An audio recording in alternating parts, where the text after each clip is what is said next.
It's like I can't walk on the ceiling. Oh yeah, got me dreaming, dreaming in colors I never dreamed in. Oh yeah, I let you in deeper than I let anyone else before. Filling up with my broken pieces, took them all and made them yours. Didn't know what my heartbeat needed, skipping out, no I can't keep score. When I lose my breath, boy, you got me breathing.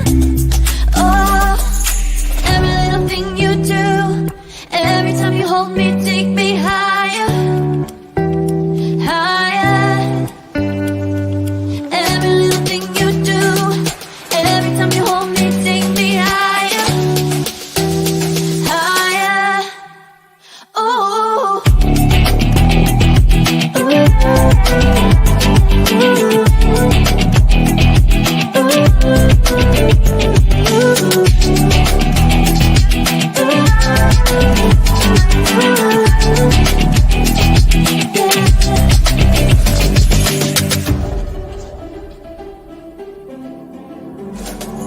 magic. No, I'm never letting go. Now that I have it with you. When you kiss me, it's like the stars fall out the sky onto my heart to cover up what I don't wanna show. I let you in deeper than I let anyone else before. Filling up with my broken pieces, took them all and made them yours.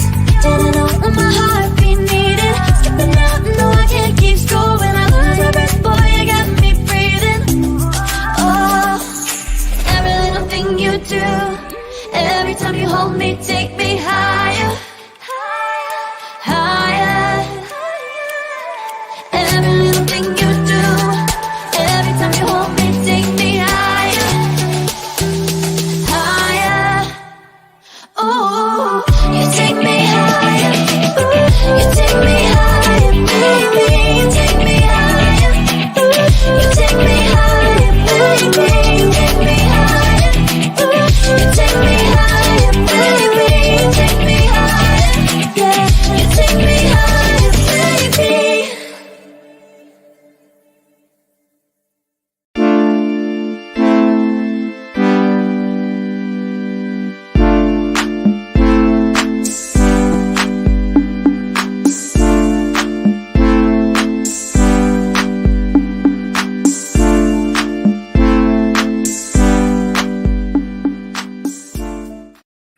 Welcome to Radical Truth to Power, the progressive news show with Lesbian 3. I am your host, Marlon, along with Tracy Carson, along with Theas. And you see from today's title, we will be discussing an update on Derek Chauvin. That shouldn't even take long because there's not that much of an update. I just want to bring it to everybody's attention. And the Hamas prisoner release that happened over the last couple of days. And other than that, yeah, that's it. Hey, Tracy, and you're muted. I know I was trying not to cough. Be all loud cough, but hi everybody. Hello, Theas. Hello, everybody. All right, let's see who's already out there. Captain is already out there. Greetings, friends. Parker is already out there. Hello, Parker. Anna will not be with us tonight. We'll see her next week. And without further ado, let's get this party started.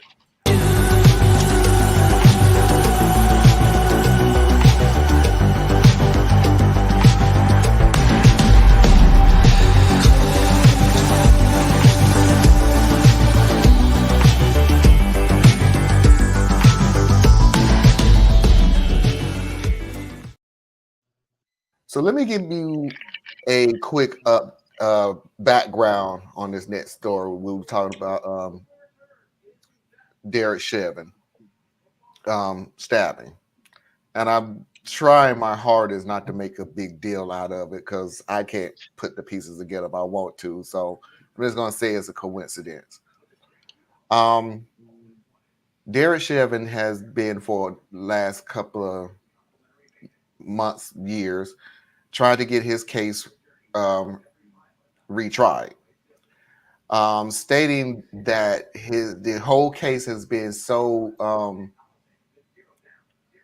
polarizing that it would be very hard for him to get a fair trial. Well, it did go up to the Supreme Court, who has turned down to even listen to it. So I don't know what's going to happen after that, but as soon as that news broke, then we got this news.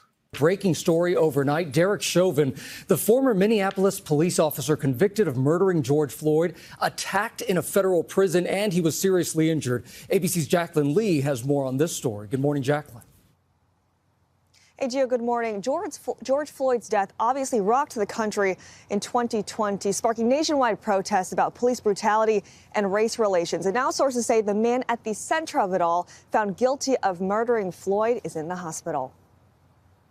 This morning, sources tell ABC News Derek Chauvin, the former Minneapolis police officer convicted of murdering George Floyd by kneeling on his neck, sparking massive civil rights protests, is now in the hospital with serious injuries after getting stabbed by another inmate. The court commits you to the custody of the Commissioner of Corrections for a period of 270 months. 47-year-old Chauvin is serving out his 21-year federal sentence for violating Floyd's civil rights and a 22-and-a-half-year state sentence for second-degree murder at this medium-security federal correctional facility in Tucson, Arizona. Back in August, officials moved him there from this maximum-security Minnesota state prison, where he was mainly kept in solitary confinement largely for his own protection. The Bureau of Prisons only revealing an incarcerated individual was assaulted at the Federal Correctional Institution, Tucson, yesterday.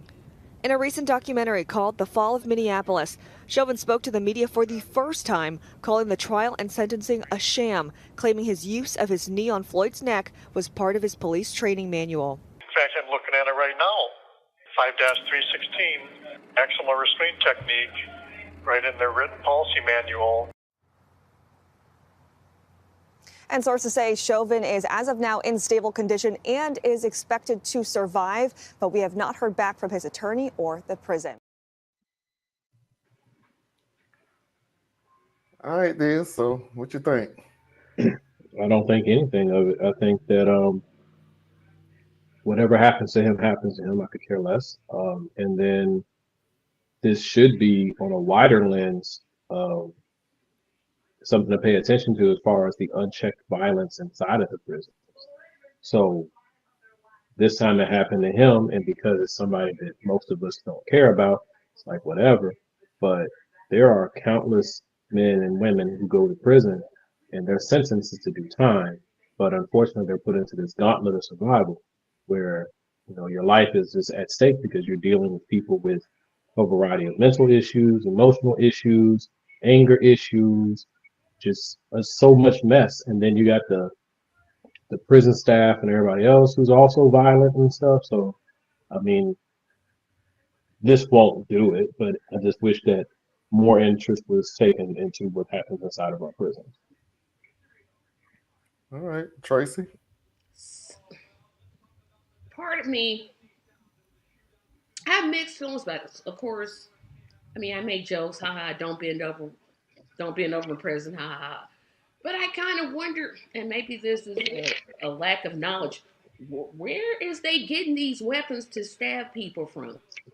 I guess I have no clue, because I'm like, are these accessible? Don't they do like checks? You would think this is a prison, so aren't they doing like weapons checks or something?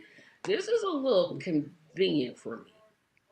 Well, it's a medium security. Well, all the prisons have weapons in them, first of all. It's still there. But there's a number of ways to get in there, because it's not what you might think of as a knife, right? So it's not like a perfectly handle with a blade. They can make a knife out of almost anything.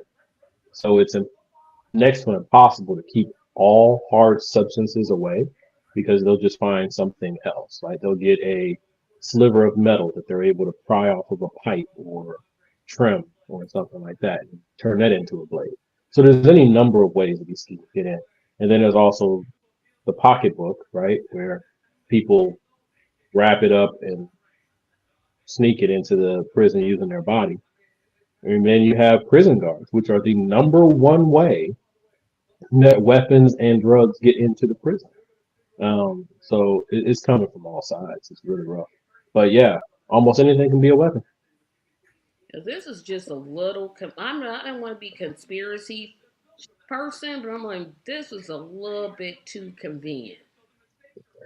I think it's a little convenient from the standpoint, not all right. So I think it's a little convenient because he's been in prison for a couple of years now. I don't know, 2, 3 years. I don't even know how long it's been at this point. Um, and this hadn't happened to him, but not as publicized that he's trying to have his case overturned again. And then this happens right after it. It's it doesn't smell right, but it's not to the point where I would create a whole conspiracy around it yet, because unfortunately these prisons are incredibly too dangerous anyway. And he's a cop who's in prison. So yeah. Yeah, He's that's not what the I'm most like. popular guy in prison. Yeah, I don't want to be like grand conspiracy, and it was, but this just is something about this that is not jiving with me, and I can't put my finger on it. I can't, but it's just something. It's not making sense to me. Because I'm gonna speak for myself, not you, Tracy. The only reason I can't call it a conspiracy is because I always play what's the end result, and I can't put my finger on what was the end result of doing this. So that's why I struggle with saying that it was a coincidence more than a conspiracy, because I can't see how the Supreme Court ruled that they're not even going to look at the case correlates to him getting stabbed in prison. I can't put the two together to come up with a conspiracy. Like, what was the point of that happening? Yeah, I mean, there's no real benefit that comes out of that. I mean, that's not going to help you get a new trial. That's not going to do anything. What's more likely the case is somebody wanted him, and these guys have nothing but time on their hands to exploit the one moment that they can get to somebody, or the fact, or there's other parts, right, where you can go into conspiracy land, but it wouldn't be with relations to Mr. Floyd. It's just a matter of he might have pissed somebody off. And in prison, it doesn't matter what you do. It could be small things by our measure, small things, but to them, huge, right? Like breaking decorum with how you use the toilet, huge. Little rules about when you get up and don't get up at dinner and chow, huge. Not giving somebody a certain level of respect, also huge. And all of them can come with their respect, come with the cost of your life. It's ridiculous what we as citizens allow to happen in these prisons. Yeah, it's like I said, I don't want to be like conspiracy, right wing, something's going on, but it's not settling with me right. But like I said, in my little dialogue, because it's him, I don't even care. I just want to focus on the larger system, because there's a lot of people who are in there because they're supposed to be in there, or they're not even supposed to be in there, and have to run the same gauntlet. And then you have to wonder, like, they have security guards because it's a prison. What were they doing? Just standing around just like somewhere else? I mean, like... Well, it's a medium security prison. So that's one thing. So the guards... Now, one thing I did find out from someone who has spent time in prison, medium doesn't mean what we think it means, right? So medium means that you have a little bit more privileges, right? Like you're able to do work detail sometimes, or work in the kitchen, or things like that, and they're not quite as locked down, as tight. Like you're not stuck in your cell for 18 hours of the day or 20 hours of the day or something like that. But it's still incredibly violent. Like incredibly. Yeah, because it's And like, aren't so, they glorified babysitters or what? Like, what's going on? well, yeah, I think like, what job have you ever been on that is fully staffed? No. Doesn't happen. And then you got this right here, this particular type of job where they usually are pretty well staffed to an extent, just because they're one of the only major employers in the area that they sit in. That's why these prisons sit where they sit. But these are not people who always operate with the highest moral code, right? So they just there to get their check, and sometimes Whatever stuff happens, happens. happens. I'm like, oh my Yeah, god. because they look like. Remember that time I went like off the rails when we were talking about like don't drop the soap type things. It, the way we dehumanize prisoners, these correctional officers dehumanize them even more. So if you look at people like they're just animals and throwaways, you don't care too much what they do to each other, right? You just let them do whatever they do, and then you clean up behind it and move on. And so that's unfortunately very, very big in the prison community. This may be random, but what percentage of the overall prison population do you think the former police officers? Seems like a very rare thing.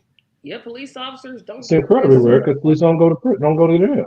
Yeah, I'm gonna say it's a single digit percentage. There's got to be 1 to Yeah. 2%. I can't And then imagine. when they go, they get protective custody 9 times out of 10. They get put in special housing, what they call the That's what shoe. I thought So because they said in that story that he was in solitary confinement.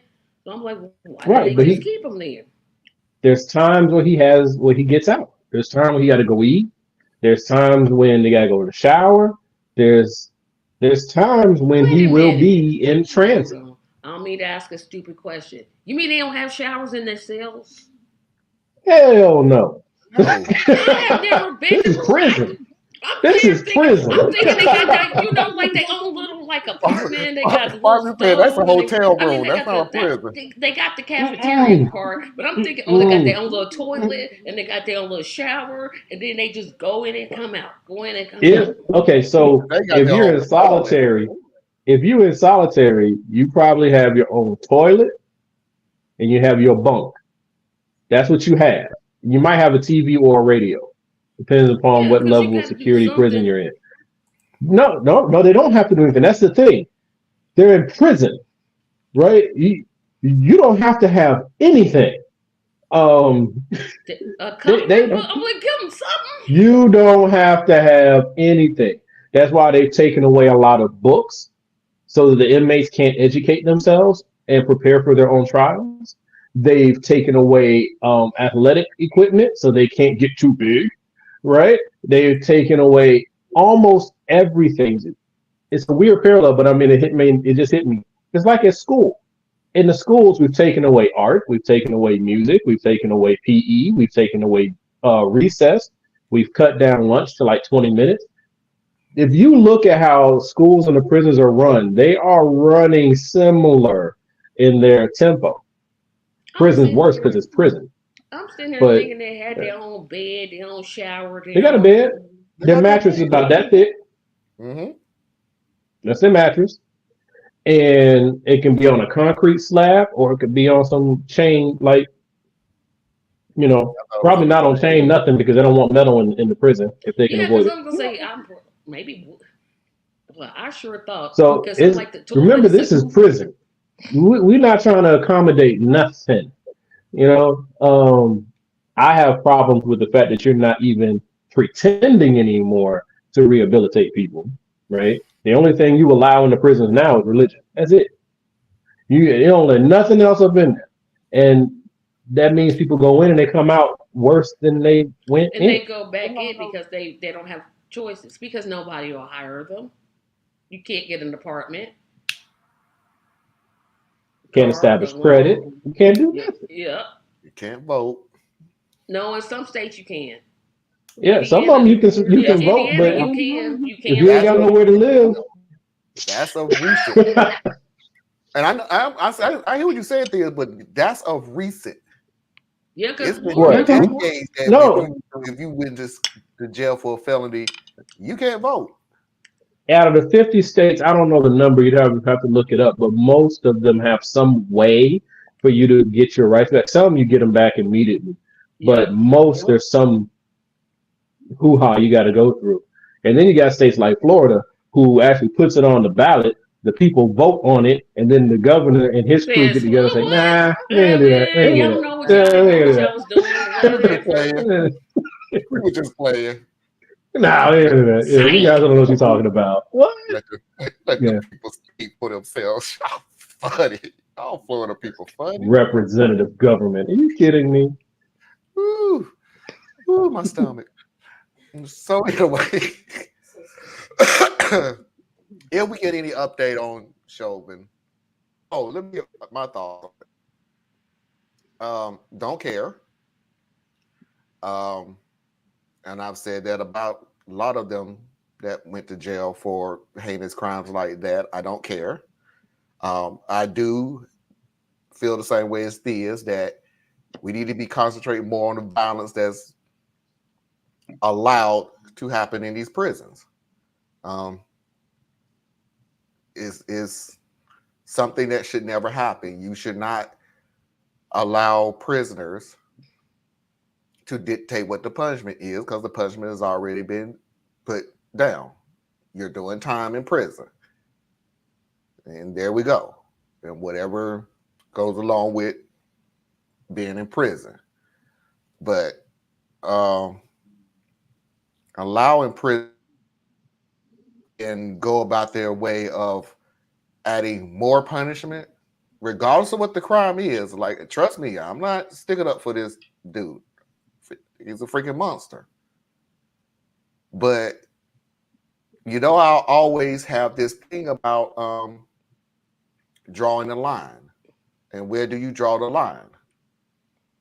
Because you could think that on a slew of crimes. There are people who think burglary is just the most heinous crime ever done to mankind and blah, blah, blah, and feel like retaliating the exact same way. So we need to focus more on violence in prisons and prisoners being the yet again the judge, jury, and executioner. Yeah, it's just that whole thing that we and I've said this before, I know, but it says a lot about us when we are willing to turn a blind eye because we don't like that person or that class of persons or what have you. And then what's even worse, to then like glorify or revel in, well, first of all, prison rape, right? Assault, murder, all these things that happen behind the bars, but we don't think about it and we don't care about it because they shouldn't have went to prison. But then if you stop and really start to inspect things and you look at the fact that 94 to 97% of all prison convictions are done on plea bargains, they're not even done through trial. So that means you got people who never had their day in court. They just really were presented two bad options. You could be completely innocent, right? Let's say you're 100% innocent, and the district attorney comes to you and they say to you, all right, we're going to give you 15 years, or you can plea out and we'll just give you a misdemeanor and 2 years probation. But if you don't take my deal, I'm going 15. Now, you got a wife and kids at home. You got a job that you're going to lose if you don't get back to work soon. You got a reputation you're trying to protect. You got all these things going on in your head. And this person just said to you, 15 years in prison, or you can go home tonight, but you'll have a misdemeanor on your record. Which one you think you're going to do? You don't have a third option of, I'll just go home, right? Right? So this is how they have so many people who are in prison who literally are innocent. And we know it. Like, we know it. And then you have people who are in prison that have never even been prosecuted. They're just there because they couldn't afford bail. So they've been in there for 2-3 years because they couldn't afford $5,000, $10,000, $20,000 worth of bail. So they're just in there. And jail and prison is the same dang on building. So there's so much underneath the surface for us to be so cavalier about, about different things that can happen to you, behind bars, but it's a shame. I'm glad we're having this discussion about prisons and those things. But as far as like the subject of the conversation, I mean, for me, he murdered that man. We know he murdered that man. It took a perfect storm. Don't y'all ever forget. It took a perfect storm Sure did. to even get this man convicted. And so he needs to just be over there, grow old, and he can get out when he's like 60, 70 years old, and that's what it's going to be. All right. Thank you very much. We're going to move on to our next topic. More hostages released from Hamas over the last couple of days. I'm not going to show the first one because I just don't want to show the first one. I wanted to show the second one because it was almost the whole deal almost fell through the hole. So let's get an update on that. Tonight, after a nerve-wracking delay that threatened to collapse the ceasefire, more hostages emerging from Gaza. 13 Israelis, 8 children and teenagers, and 5 women freed from Hamas captivity. In return, Israel releasing 39 more Palestinians from its prisons, 6 women and 33 teenagers. Another 4 hostages, workers from Thailand, also released. Among those freed, 9-year-old Emily Hand. Her family at first told she was killed, only to later learn she was alive and a hostage. Also, 3-year-old Yahail. We met her grandfather, Gilad, this week. If you could speak to your family now, what would you tell them? I promise that I do anything to release them. But just hours earlier, Hamas slamming the brakes and delaying the release, accusing Israel of blocking all aid trucks from reaching devastated areas of northern Gaza, and of not sticking to a commitment to release the longest-serving Palestinian prisoners first. Israel's military insisting they did not reach the deal. The Hamas announcement came just as families were gathering in Tel Aviv to mark 50 days since their loved ones were taken. People here were hoping that by now there would be more hostages coming out of Gaza. Instead, there is fear and confusion spreading through this crowd. But finally, negotiators from Qatar announcing they'd salvage the agreement with help from Egypt and the U.S., raising hopes there will be more scenes like this from last night, hostages reunited with their families. This was the moment 9-year-old Ohad ran into his father's arms, a hug 49 days in the making. And then, FaceTime and ice cream with friends. A comforting end to a day that began in the captivity of masked Hamas gunmen. And a long journey home. First, Red Cross jeeps out of Gaza, ambulances through Egypt, and then Israeli military helicopters. Ohad solving Rubik's Cubes on board as his mother, also released, looks on. Here, 2-year-old Aviv and 4-year-old Raz are back in the arms of their father Yoni. I dreamt we were coming home, Raz says. The last time their father saw them was this chilling video as they were kidnapped along with their mother. Now, holding them like he'll never let them go. Raf Sanchez joins us now. Raf, we are almost halfway through the ceasefire now. Is it possible it could be extended? Well, Jose, the Egyptian government is saying it's received positive signals from both Israel and Hamas about extending the deal 1 or 2 more days of ceasefire in exchange for 10 hostages a day. But Israel's military is not confirming that. Jose? Let me say this real quick. Y'all know where I stand with Israel. And it didn't show, they didn't say it on this video. One of the things that Israel said, the reason why the trucks was not getting through so far is because the roads through Hamas was too narrow. And they couldn't get the trucks in as quick as they would. Wonder what made them so narrow to begin with. Do you think it was the bombings? Do you think it was the destruction that you was doing? What made them so narrow? You did destruction and then use that as an excuse to not help. At least not keep up your end of the bargain. I just want to get that out of my system. Go ahead, Theus. So I have not been following this at all. I just haven't. And so this clip is the first thing that I've been made to sit through. And one of the things that I pick out of this is the reporter almost seems like they're giving a straight story. But you notice the only humanistic, heartwarming imagery being shown is purely on the side of the Israeli hostages that were released. We're getting stories about the mother and the father, the children, and these are real things, and this is real. This is a human experience and all of those things.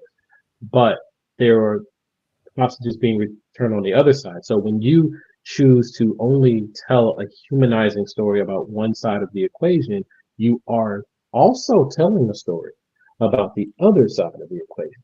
You're leaving it to the hearer and the viewer's imagination that these were all just terrorists that had to be released in order for these innocent lambs to be returned to their families. Not that these were also families being held by Israel. And then you say 6 adults and 33 teenagers. No backstory on any of these. These are all children. No backstory on any of these. So that is what like leapt out at me. It was just so loud to me how distorted the messaging is, because these are professionals who are giving out this messaging. So everything is well tailored in how they deliver it to you. All right, they're not just speaking off the cuff. So that's the part that bothers me. I'm not saying to choose a side with the whole thing. I'm saying that Israel in this little clip is the one who is blocking aid.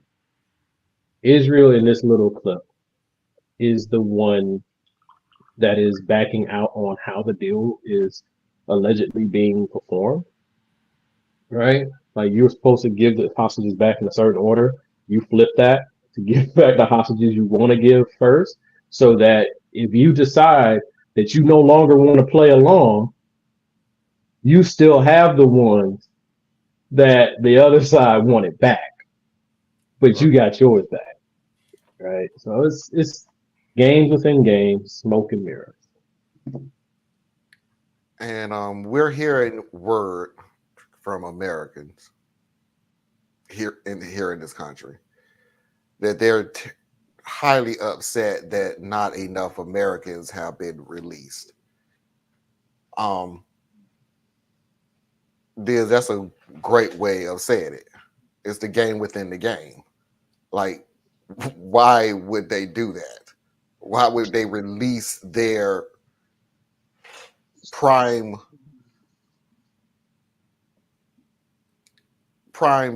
chip? They know how important American lives is, and just in case, we're talking about Israel now, just in case you try to pull an okadoke, we still have that ace in the hole. So yeah, it's a game within the game. And Netanyahu could very well, because this dude has already shown his hand a couple of times. This dude, real talk, would not, in my opinion, would not have any problem if there were no U.S. hostages to call it a raid to get back hostages, but really just go out there and just tear some stuff up.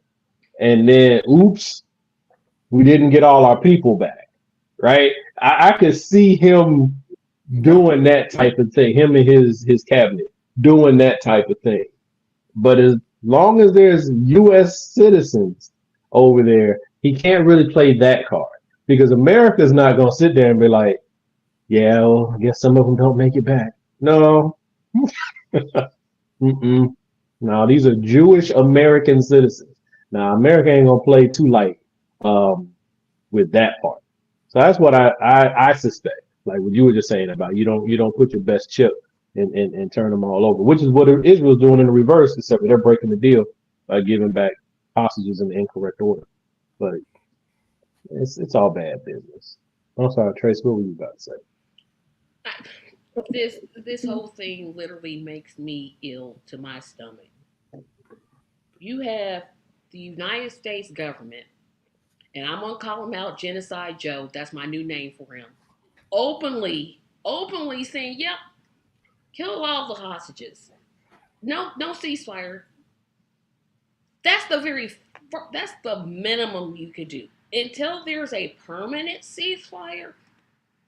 Yes, I'm glad the hostages were released. But until there's a permanent ceasefire, I'm not going to be satisfied. I'm not going to be satisfied with our government that keeps funding this type of terroristic, mafia-style type of attacks. Because that's what it is. They're killing, and they always put it in this frame of, well, they killed 1,200 Jews, which Hamas did. Hamas is evil. They're terrorists, absolutely. But how come we don't mention the 10,000 Palestinians that have died? What, they don't matter? Are we really saying to Palestinians, you don't matter? What do you say to Arab Americans? Hey, we're taking Israel's side, and suck for you. This whole thing it literally makes me utterly, frustratingly sick. We should not be giving money to any country that is committing apartheid. And that's what Israel is doing. And we keep going in this way, and we keep going, and we keep going, and we keep going. People are going to eventually get tired of it. What happens when a Palestinian American life gets threatened? We're just going to be like, I can tell you. I can answer that one. Nothing, because they murdered that 4-year-old boy, and it was like, whoop. Yep. And so it's like our government, not us the people, because I think most Americans are against this invasion and want a ceasefire, but our government officials, especially at the top, are just like, no, we don't need a ceasefire. It wouldn't work. What do you mean it wouldn't work? That's what you do when two countries are fighting against each other. You say, hey, you stop and you stop. But our country keeps whether it's Ukraine or Israel or Somalia or Syria or Lebanon or whatever country, it's like we just keep this war thing just going and going and going, and it needs to stop. I know that wasn't a conversation, but that's just what's on my mind. No, those are fair points. I mean, I don't agree with all of them, but those are really fair points, and like, I know it's easy for us to say blame it on Biden, but I guess we do that because he's the president, right? But well, he the literally reality said he was is, against the ceasefire. I know what he said, but there's a game behind that too, right? I'm no fan of Joe. There's not a war that I think that Joe has ever disliked, right? So he's a warmonger too. But if he said, because this is all brinksmanship and stupid games play, even though it's real people's lives who are being lost, like real people, like people need to really hear me when I say real people, right? Not just living people, real people. Got a mother, got a daughter. We have Thanksgiving, we have birthdays, we celebrate school plays, we sit around the table and do study time, we read the Quran or the Bible together. We real people, every bit as complicated as you and I, and love their family every bit as much as you and I. Real people are being murdered and killed indiscriminately while the game is being played. So now what I'm going to say right now is just about the game. So it's not me advocating for it. It's just me explaining a piece of it from my perspective. Joe Biden has no authority over Israel. Correct. So he can go out there and he can say whatever he want to say. But if he says something he can't back up, he looks a fool. So that then makes America look a fool. So he has to be real careful what he says, because the real power sits in Congress. And Congress is currently broken with the House of Representatives, who dictates the money. So you got the House of Representatives who are holding up the money on all these different things and trying to do horrible things to other people, right? Basically, truly co-signing this murder and destruction that's happening around the world. And then we blame Biden because he's the figurehead. And he should get blamed because he's the president, but I'm just saying it's not all on him. He's going to say what he has to say publicly and privately based on what cards he has in his deck.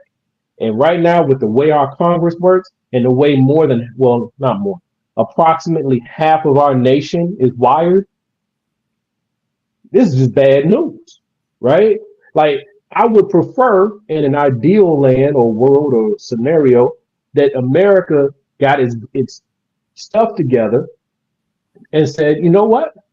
Israel, we're your number one benefactor. We love you and we're here to keep you alive, keep you strong, all that good stuff. But look here, you're running an apartheid state in the year 2023. South Africa got rid of theirs in the 90s. We got rid of ours in the 60s. You still have this going on. We cannot pay for this. So we are going to withdraw our financial support. Politically, we're here for you, blah, blah, blah, blah, blah. But we can't send dollars so long as you are actively doing this, expanding settlements, stealing land, and doing these incursions. We can't pay for this. Now, what I've heard is that the reason why we won't say that is because, of course, dysfunction within Congress and lobbyists and PAC money and all that good stuff. Yep, right? AITAH. And then the other part, though, is, well, then maybe Israel will become more aligned with China or Russia.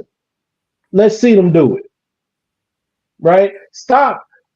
Like, I mean, the way we negotiate is wild to me, right? Like, because this ain't. Yeah, right. Because I think we always in this country, we don't use common sense. We use fear. We always use fear is good.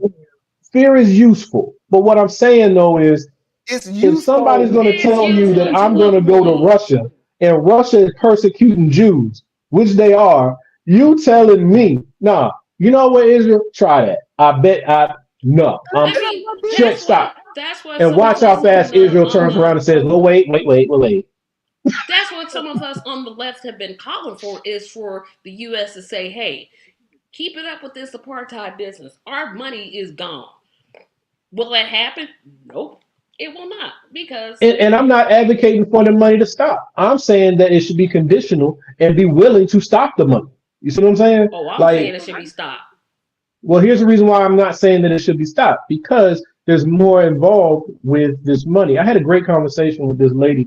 I don't know if it was at work or somewhere else, but they were talking about all this money that goes across. She's a conservative lady. All this money we spend in all these different countries. And I said, do you realize that if you added up all the money we send around the world, is that much of our budget? It's 5 to 10%. Right? We not. It ain't like this is breaking the bank, people. Okay, so what you do, and it's a dirty game, but the world's a dirty place. You keep Israel in your pocket so that you will have somewhere to land your planes, somewhere to put your troops, somewhere to stage things. You keep Israel and Saudi Arabia and all these other, in my opinion, bad actors in your pocket because they're serving a logistical value in a violent world that we are very active in. Right? Well, yeah, but at a certain point, what you gonna do? Like, we live in the time that we live in, right? So like, America has been stirring the pot and slapping people upside the head and stealing stuff from people and bullying people for 200 years. Okay, so that means we got a lot of people who don't like us. So if you want to unilaterally, be like, hey, you know what? guys, we've been terrible. We're going to stop that. I'm sorry. You do what you do. The moment you do that, because this is the reality of it, you're going to be fighting even more. Because the bully has just told you that they turned over a new leaf. And all the people you've been bullying, they have not forgotten. So there's a reason we spend this money, right? But it still should be some conditions going on here. You should not be co-signing genocide. We're not. I'm not disagreeing. I'm actually agreeing with you, but we're not doing that. There's no condition that we're setting. We're just saying whatever money you need, we'll give it to you. We won't call for a ceasefire. We won't say, hey, our money. And matter of fact, let me back up. Netanyahu said, oh, we don't need money from the U.S. Okay, good. You said Netanyahu that you don't need us. Because he was calling our bluff. Because he was calling our bluff. Call his. If me president, I call his. I'm like, you said you didn't need us. That's what you said. I agree with you. But this is the game, right? Excuse me. But these guys is like chess. But like we're talking about real consequences. Netanyahu's calling their bluff because financially Israel has industry that can support Israel without the money we send extra. Because they're so intertwined in our economy and the English economy and all these different things that they are a bona fide nation. They can take care of themselves. But we send them money for favors. So we have access in certain things, right? So if he's going to call, I'm with you. You're going to call my bluff? Cool, I'm going to call yours. But the problem there is Biden can't do that. And Netanyahu knows it. Because Biden can try to call his bluff, but his Congress will not back him up. In fact, they won't back him up out of spite. Because he could do like Obama did multiple times. Obama, in my opinion, was not a very good negotiator, but I don't know everything that's going on behind the scenes. I'm out here armchair quarterbacking. But Obama's problem, in my view, is he would start the negotiation from the position of his opposition. And I'm like, no, state yours, know theirs, and then negotiate. Let's go. But instead, like Biden and Obama, they do the same thing. Well, what would Israel ultimately agree to? Let's start there. Yeah, let's just disregard all the Palestinians. They don't even matter. Why don't we just say what we really mean? Tell the people of Palestine, hey, you don't matter. Israel can do what it wants, when it wants, how it wants, bombs hospitals, blow up tunnels, and then say, oh, we're defending ourselves. I'm pretty sure that the 3,000 to 4,000 children that they've killed are not Hamas. I'm just gonna go out on a limb and say that. Well, if you talk to the Israeli Zionists, not just Israelis, they would tell you, no, yes, they are, because remember the story they used to use in Afghanistan and Iraq, right? They're being brought up in these madrasas where they're just constantly being told how evil Israel is. And I've heard this in their politicians on news channels doing their little talks, talking about, well, until Hamas and in Gaza stops teaching their children to hate Israel, then we have to continue to defend ourselves. They're not even guilty of what kind of condition is that? Hate Palestine, the Palestinians, they're not guilty of that at all. Oh, that's fine, because we on the big side. But that's the same logic that oppressors always use. Yeah. I have to continue to beat you because if I stop beating you, you're going to beat me. Which is the argument I just made about America, right? I have to continue to have my foot on your neck because the moment I take my foot off of your neck, I lose the ability to control your actions. And now I have to deal with the consequences, and I don't want to deal with that. So what Netanyahu is doing, in a manner of speaking, but he's doing it in a dark way, he is saying, let's take the foot off their neck.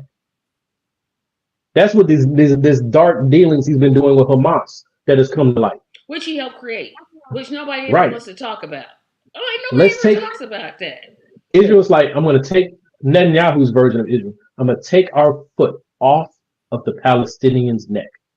We're going to just let them run wild. Let Hamas grow. Encourage it. Because the moment they fight back, That will be our opportunity to clean house. And you notice this all happened when Netanyahu was facing not only possible jail time but losing an election. Yeah, first he was dealt with that, but this happened immediately after he pushed through the reforms in the courts, so the courts couldn't stop him anymore. As immediately after he got that taken care of, we had this. Yep, and now I am going conspiracy theory on that one. Don't care. My email is tracymedia.llc@gmail.com if you want to discuss it. Because I'm like, nope, this is too coincidental for me. Too coincidental. Now, these are intelligent people, and we have to acknowledge that. But And I'm gonna still keep these are calling some him dark Genocide hearts. Joe. Hey, at least I stopped calling him Jim Crow Joe. Now to move to Well, see, I don't think either of those terms are apt. But I mean, I can't police your speech, of course.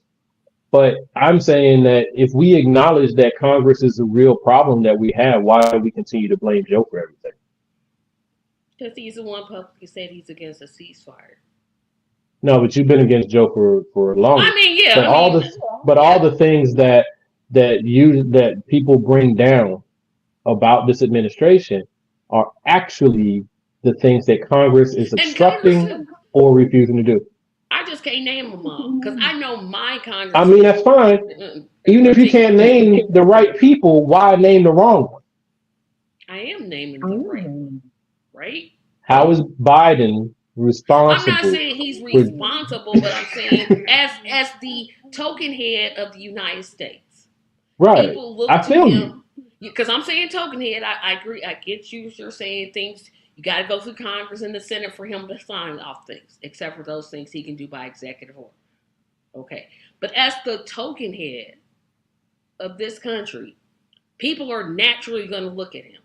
Naturally. That's because we have such a weak understanding of our own governing system, and we don't want to know any better. Token head. But no, I understand. But what you're saying is not, and I'm saying this to you, to the people out there. You have made the concession. Yes, he's a token head, right?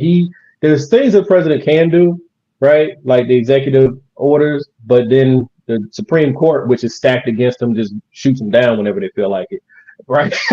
But or the next president comes in and overdoes what he just did. And that's right. But order. Yep.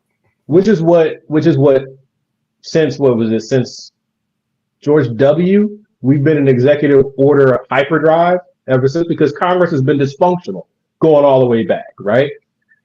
But we know, like when you say token figurehead, you're acknowledging that you know the limits of his authority and his power, and yet you're choosing to blame him anyway because it's convenient to do so. I'm not blaming him. I'm saying save a ceasefire. That's all I'm asking. If he could do, well, that's what you're asking right now. I'm saying something bigger than that. We've had multiple conversations over time, and I'm just trying to make this illustrative for those out there who do not understand our civic system. Like, I know you understand it, but I'm saying people out there, they really, I mean, our viewers probably do. Okay, but when we blame the president for the wrong things, it makes it hard to blame him for the correct thing, right? Like, he went out there and made that funky ass speech in Israel. That's on him, right? As the president, right? He's the president. No matter what anybody told him to do or anything like that, at the end of the day, you do foreign policy and you opened your mouth and said that. Could have said a number of different things. Or we stand with Israel 100%. Okay, great slogan, but you know it's more nuanced than that. So you chose to present that particular language because it would be more palatable back home because you're worried about the next election. Which, right? Yeah, okay. But here's my only point to that. And this is the one, trust me. Because I literally sat and thought 25 minutes. I'm like, I'm going to name 5 good things Joe Biden did. I couldn't. I basically got to 1. That's all I could get to. I'm like, okay, this. Why couldn't he do like what he did with the railroad strikers? When Congress said, oh, no, you have to go to work. Joe Biden to his credit, and it's hard for me to say it, but I'm gonna give him credit for negotiating with the unions and the railroad workers for an agreement. Yes. After you guys drug him, because publicly he wasn't doing it. Right. I'm giving him credit. So this is hard for me to do. I'm giving the man credit. Trust me. This is a hard thing for me to say out of my mouth. Do something like that. You could publicly say, hey, you should support the right of every nation to defend itself. In theory. Yes. But behind the scenes, you're negotiating a ceasefire. But isn't that what he's doing? I don't think so. But you didn't think so with the that's a great point. And you don't know. When it was I don't know. When it was the railroad workers, when he wasn't publicly doing things, I was with you, right? Even though I wasn't in the same position as you on the strike, I was with you on the standpoint of, what's this dude ain't saying nothing, right? But behind the scenes, it comes to turn out, he was instrumental, and his administration was instrumental in getting the result that we actually all wanted, right? And then with this Israel situation, this is a war, okay? So he can't dictate what another sovereign nation does. Israel could say, we're going to keep bombing whether you want to right? or not. So the reprieve that has occurred, bringing in the Qataris and all of that, that's Biden and them. So there are things being done behind the scenes. It's just not going to manifest the way we would want them to, because if we were in control, we would flip a switch and say, stop.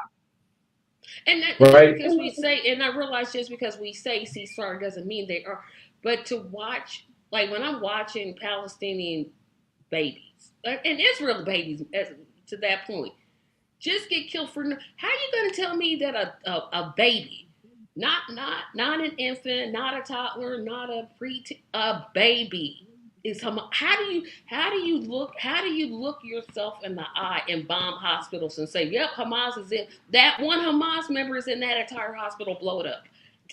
Because you've done a great job of dehumanizing the other side, so that when people think of them, they don't think of the complexity of these people. They're just things. And what are we saying to the Muslim Americans in this country? Nothing. They do whatever they want. Y'all terrorists anyway. We're supposed to be the great salad bowl, or the melting pot, whichever one that is. And I forget which one. And we something. We're a hot mess where we are. Yeah, that's what we really is.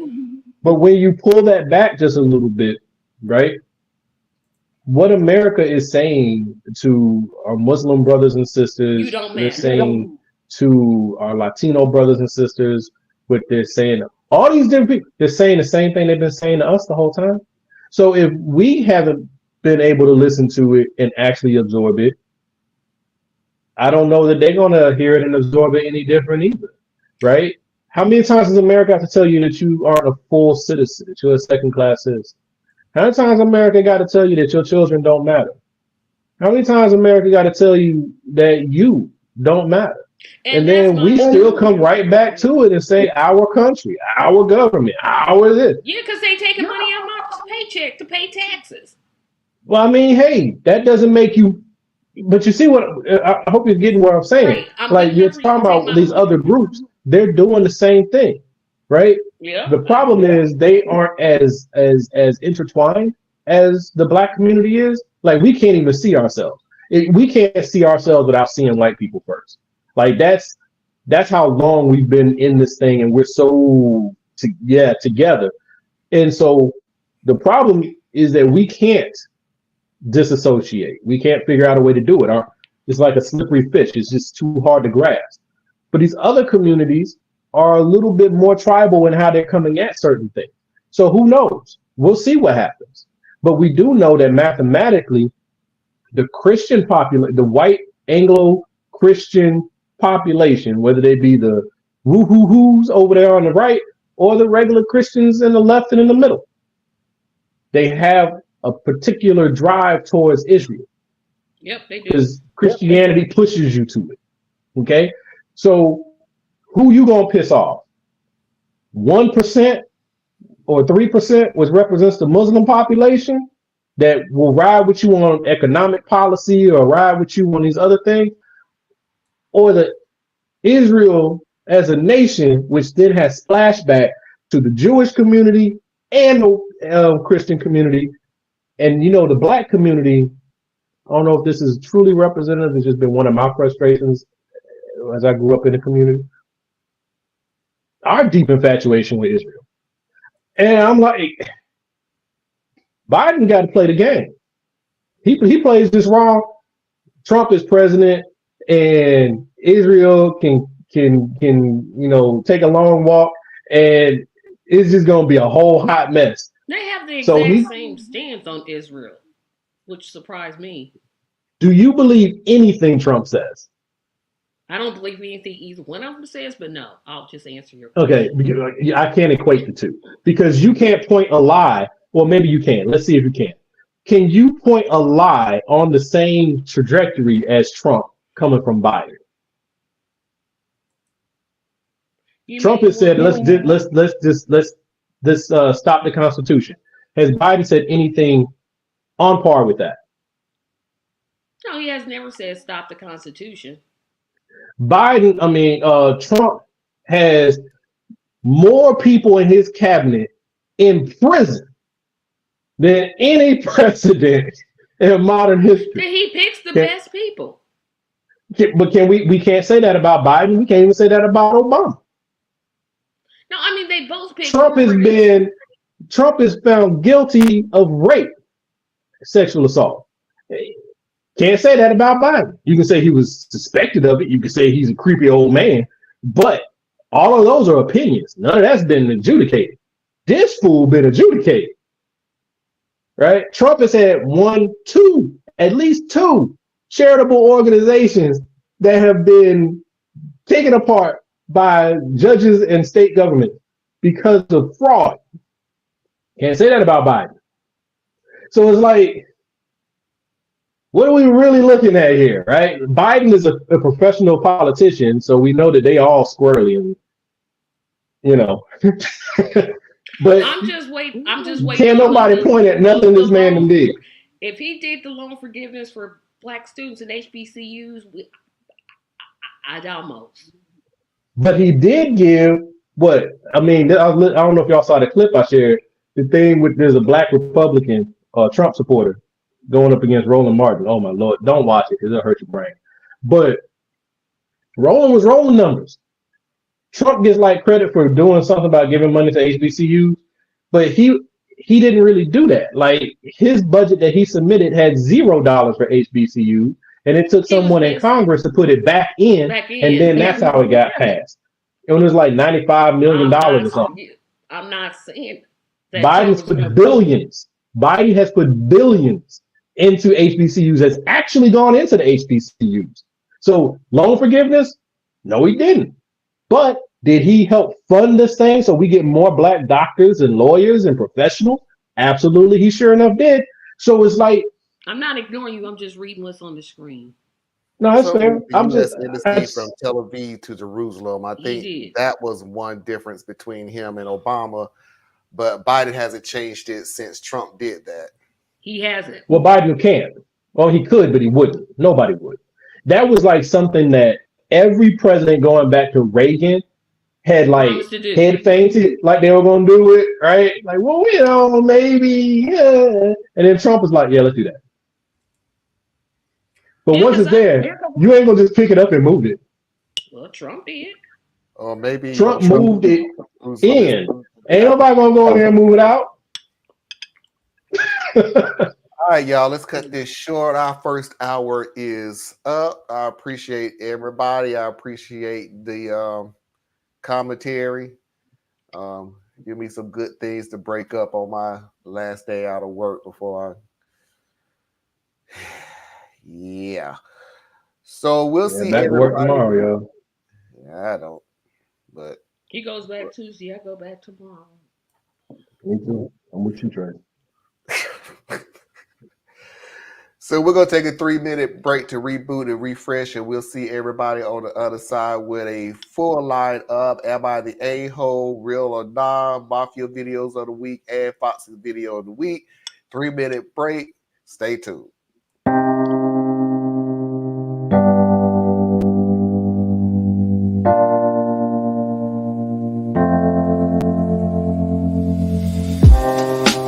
Living for weekends, wishing I could take a break from this world. Running on a hamster wheel, but searching for something I can't feel. I just wanna be a lost girl and fly. Take a breath, feel my wings spread, levitate above the ground and make eye contact with clouds. Now I'm rising, I'm soaring above it all. I just wanna be free, finally, I wanna be free, finally, I wanna be free, finally, I wanna be free, finally.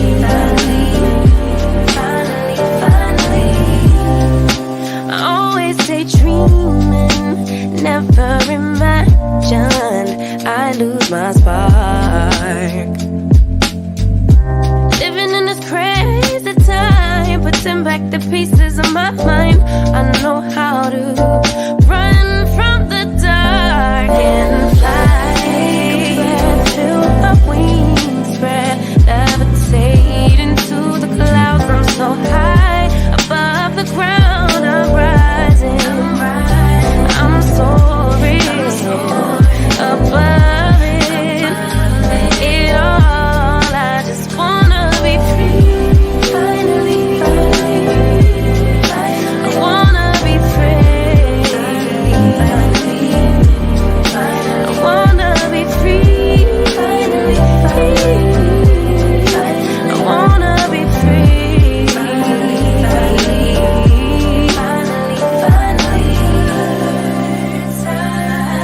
higher to above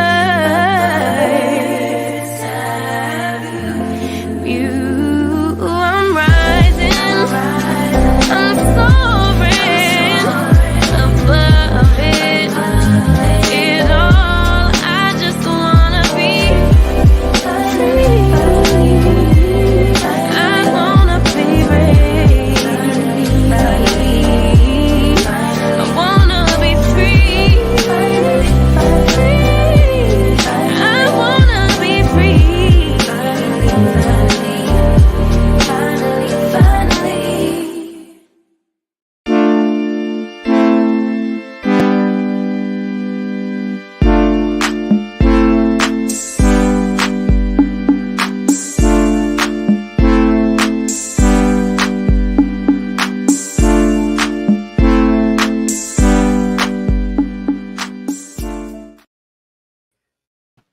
Well, okay, yeah. I'm about to say the 2 of the 3 of us are back. Without further ado, let's go ahead and pay those bills. Please do not forget to go to buymeacoffee.com/Tracy Media LLC. Help support Tracy and all of her endeavors. Please do not forget to go to Ed Harp's website, Borelli, etc. Learn something that you didn't think you need to know, but you should. And as always, if you need to reach me, you can do so at radtp@outlook.com. That's RADTP@outlook.com. And of course, we will be back next week for a brand new Saturday Night Vibe, which is every Saturday at 9 p.m. Eastern Standard Time. So stay tuned for that.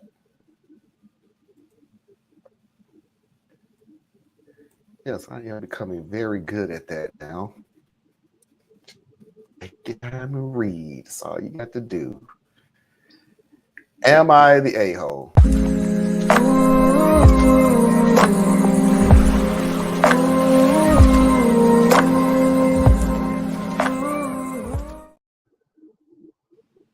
Okay, so I haven't done this in a long. I ain't gonna say I haven't done it in a long time. This is the yes, this person is the a-hole. Go ahead and say that. It's not going to be a debate on that. I just can't imagine living such a miserable life that I know people who go out of their way to make people's lives miserable, go out of their way to cause issues and trouble because they don't have life, their bills all make you miserable and everything else. This lady right here, this is the first time I've actually seen somebody go out of their way to create misery on something positive. So, one of our neighbors, Jordan, age 13, lost his father recently. About a month later, he started leaving random notes on our porch or sticking them on the front door. My husband would read what's written on them, and I've read a couple of them. They were what seemed to be encouraging notes, which really didn't bother me at first, but he kept doing this. My husband thought that since the kid is going through some stuff, and since he does this with the other neighbors as well, then we should let it go. I tried to ignore so much of it on many levels, but I could not take it anymore. Something didn't feel right. I told him to stop. He didn't, and so I called the cops. That was last week while my husband was out of the house. The cops spoke to me, then Jordan and his mom. Although nothing came out of it, Jordan's mom, my husband, and the other neighbors came at me for what I did. My husband started yelling at me saying I was awful and unfeeling for doing this to a grieving kid. I told him how much violated I felt, but he called me a freaking drama queen. I was hurt by this, but just kept basically lashing, saying the kid was doing no harm. Moreover, he said that Jordan's notes were actually helpful in getting him through the day. I told him that Jordan should get into therapy, but he still thought I was wrong. The neighbors started avoiding, while others would drop some hurtful, indirect comments about what I did. Now I'm expected to apologize to Jordan and his mom. But really, should I? Am I the astronaut here?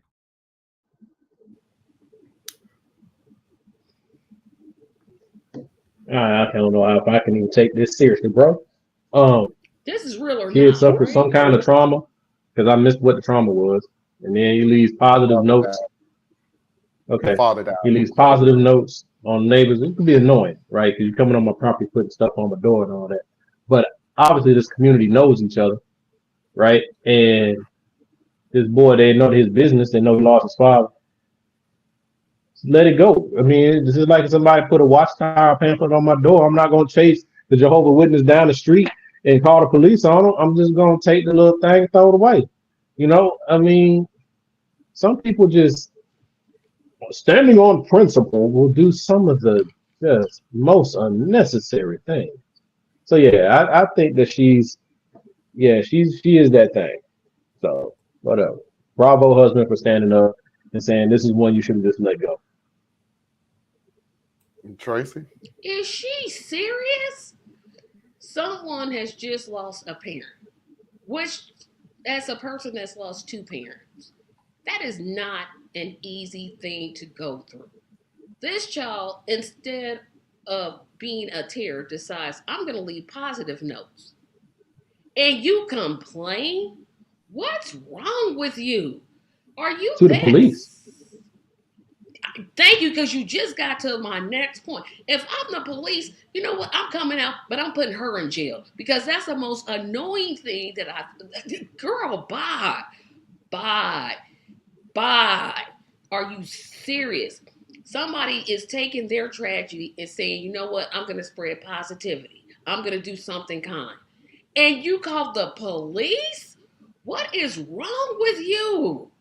What is wrong with you? You are full of it. It rhymes with it, because that's what you're full of. You are poop. That's what you are. You are poop. Listen, I not only have I heard stories about this. Probably you blurry for some reason. Internet is not very great today, or these past weekend, to be honest with you. I've dealt with people like this before. I mean, I've literally dealt with, at the very least, two people in my work environment who they're miserable. They're gonna make sure that you're miserable too. it's in there. I ain't gonna say DNA because that's how prevalent there. But it's in that core value that you have no right whatsoever to be happy, and I'm gonna take care of that. But that being said, I have never ever seen somebody who took a positive and made it a negative. Like I've seen people who on face value just go out of the way to make your day miserable. You know, that's a majority of the Karen stories, to be honest with you. I mean, the majority of the Karen stories is power and control.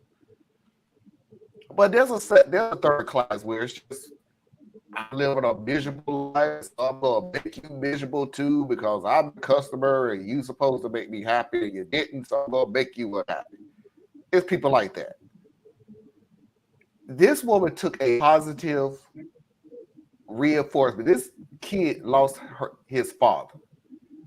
And instead of wanting to self-pity and all this other stuff, not only did he mask that, which I'm not even sure it's masking. Because one of the things you said is he needs to go into therapy. You don't know if he's in therapy or not. You don't know if he's in therapy and the therapist told him this is something that you can do. You have no idea. No, she needs therapy. Thank you. She needs something else. She needs to have somebody needs to have a conversation with her. But for you to go out of your way to take a positive thing and somehow violate it. Sorry, there are people out there that y'all really need to either A, learn the definition of the words that you use it, or B, stop trying to look smarter than what you really are. Putting letters on your car is not a violate. Do not make you violate it. Yeah, you want that property. You are if he said, "I want to sex you up," yes, that would be violent. Yeah, and he was saying something that was just like, "Oh, this is way out of control. Oh, the end of the world." But it's like he's trying to do positive things in his darkness. That's what bothers me the most. She called in his the darkest police. time, he's trying to do something positive, and you act like an ass. I'm sorry, I couldn't think of a better word for it, but you acting like you acting like an a-hole. Well, my thing is, you don't have to. She's under no obligations to understand, accept, or any of that. I'm not even saying she shouldn't be irritated, because I'll tell you right now, every time I go out in my car, I got to look for one of the little stupid sticky notes on my car. I'll be irritated too. All right, this is be real. This is mine. This ain't yours. This ain't yours. You ain't got no right to put nothing on my car or on my house or nothing like that. But the fact that I know where it's coming from, why it's happening, I'm gonna let this ride. You know what I'm saying? And if it continues, and it's like now we're at month 2, month 3, what? All right, ma'am, can I talk to you about your son? Right, but we not gonna be calling the police over a nice message. I hope you have a nice day today. Ooh. But that same note outside your job on your car when you coming out of the work spot might feel a little different. Yeah, so that's what I'm saying. It's not so much the note, it's the fact that you know who wrote the note, and you know that there's no ill intent, or you can't find an ill intent like I said, behind it. It depends on what the note says. If he's saying have a nice day, it's not going to annoy me. However, if he's saying I'd like to see you naked, okay, that's police calling. That's me going to the mother and saying your child is out of control. What if it said you have a pretty smile? Nah, because I'm way older than he is. He shouldn't be looking at me that way. What? That would creep me out if I had some little kid crushing him. No. But saying that you have a nice smile is not necessarily flirtatious. It's just saying you have a nice smile. It may not be, but I'm going to take it that way, and that's going to make me feel uncomfortable. And that goes back to my point. So she could very well feel uncomfortable, which is what she kind of said in the story. So it's the same thing that you're saying is how she's feeling. We just don't agree with how she's doing it. But the problem is, you know who it is. What y'all missing one element, though. She called the police. No, That's the big one right there. That's the big one. But y'all missing one element. It would be exactly what it was if he put a note on Tracy's car and said, "You have a nice smile." Tracy has every right to feel the way she feels. But if he's putting that on everybody's car or the neighboring cars, it's not just a you thing.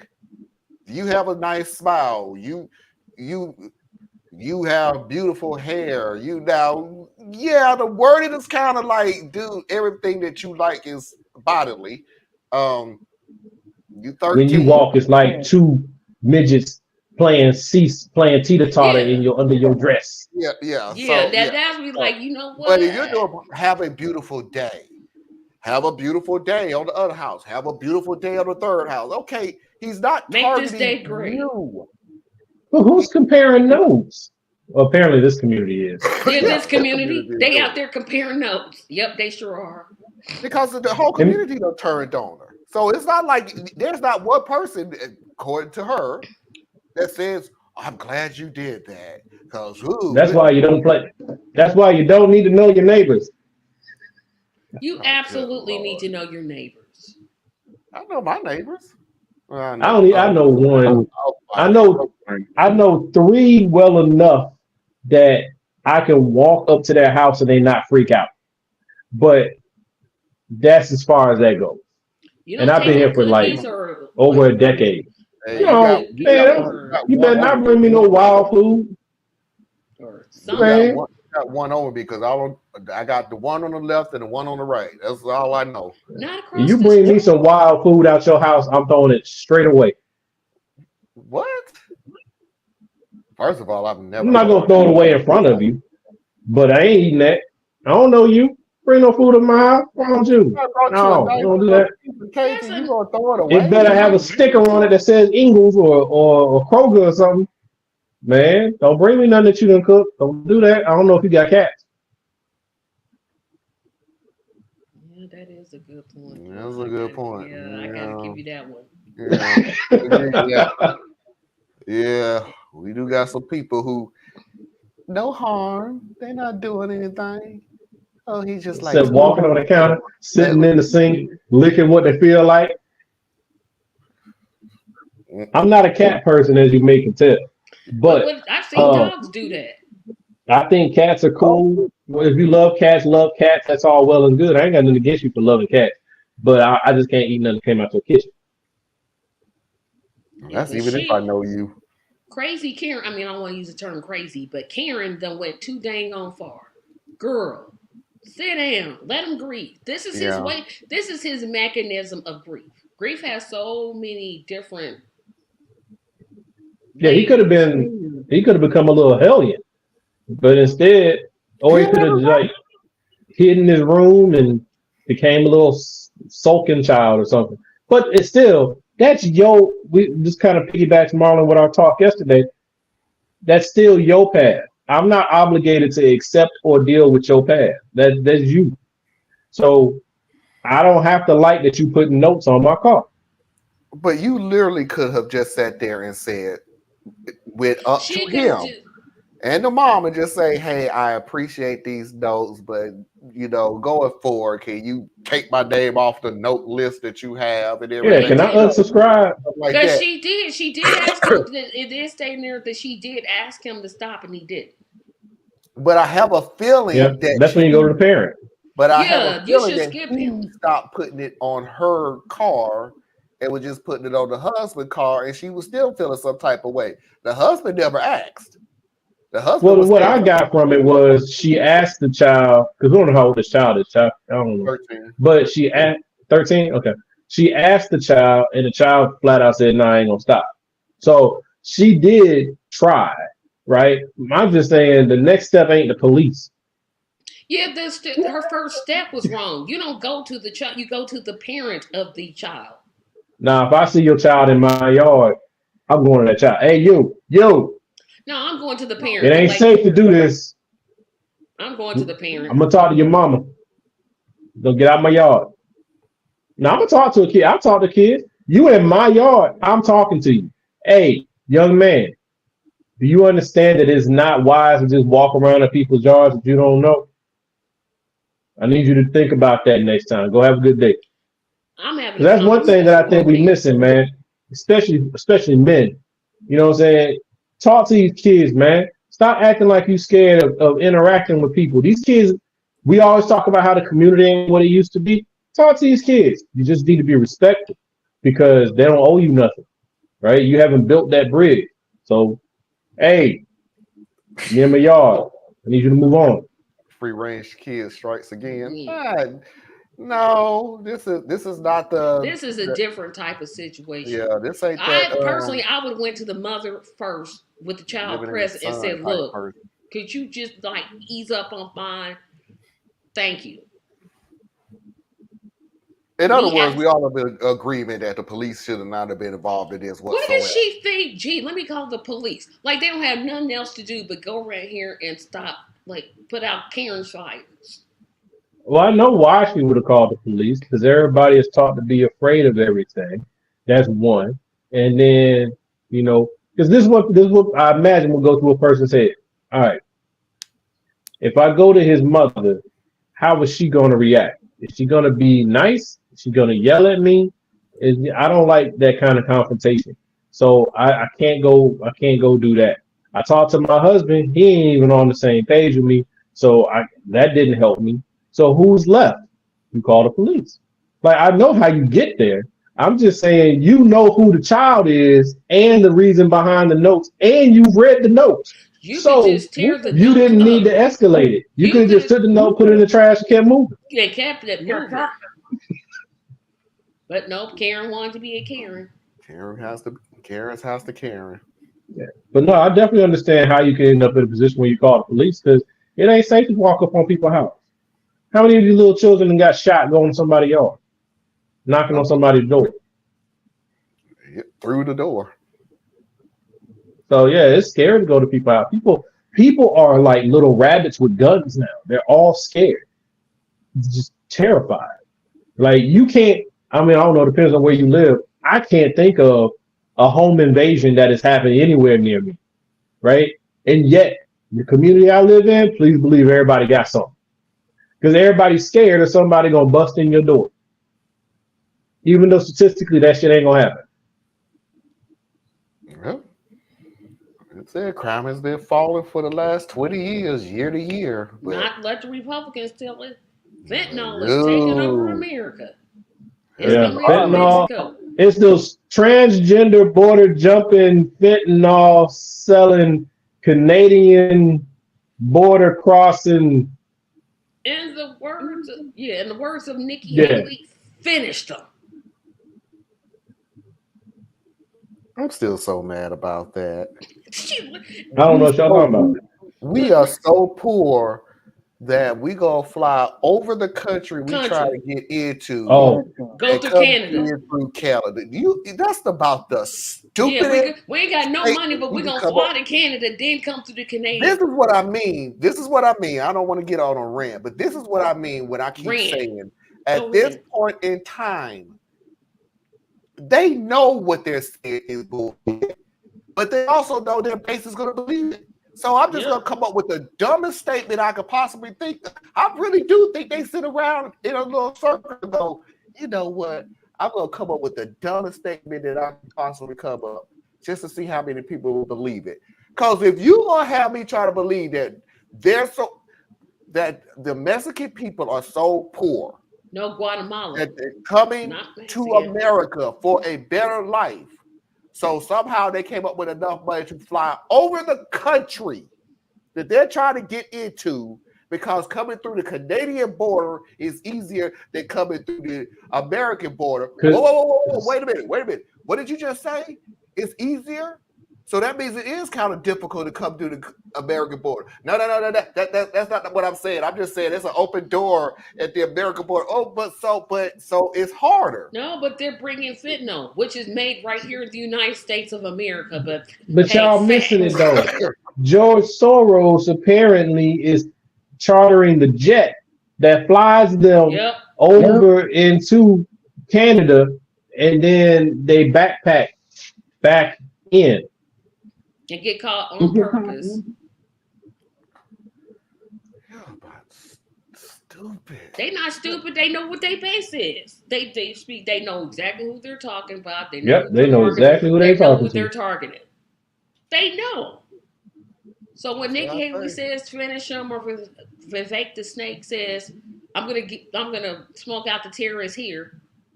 What terrorists are you talking Or when about? Trump, You gonna or when what? Trump says they're poisoning the blood of America, Yeah. Oh, pure Vivek the racism, Snake said pure he's gonna racism. smoke out the terrorists here at the border. Even though what's funny about Vivek is, like, first of all, I never took him seriously straight up from the beginning because I know the base that he's trying to play to. He At ain't the end of gonna. the day, dude, they not gonna vote for no Indian dude to become the president. You don't remember what's his name out of Illinois? They not gonna do it, man. You mean And Mitt you got Romney? Illinois, Bobby Oh, Jindal, right? oh, that's right. So I forgot all right? about So Bobby Jindal. every cycle they let one or two minorities kind of bubble up so they can pretend like, see, I have black friends, right? And then they let them bubble up and then they move them out the way for who they want anyway. Yeah, it's two things working against him. The fact he's brown skinned and his religion. Because I can't see no evangelical Republican be like, you know what?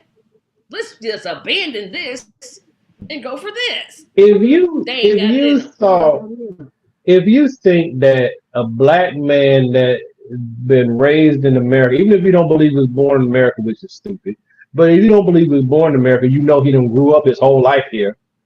If you think he shouldn't be president, how you gonna pick a first generation immigrant named Vivek Ramaswamy and expect him to be the president of the United States of this America? And he doesn't practice my religion. What is Bobby? I mean, what is Vivek He is practice? Hindu. Is he really? He is really Hindu, yes. Oh, okay. Really I don't know. Why you even ran, dude? Sorry. That's what I'm like. He has literally. I mean, have no idea. They don't I'm like. sorry. If he was Democrat, he would have a better chance because Democrats. Hey, Pete Buttigieg was doing pretty good in the polls. You know, he was doing good in.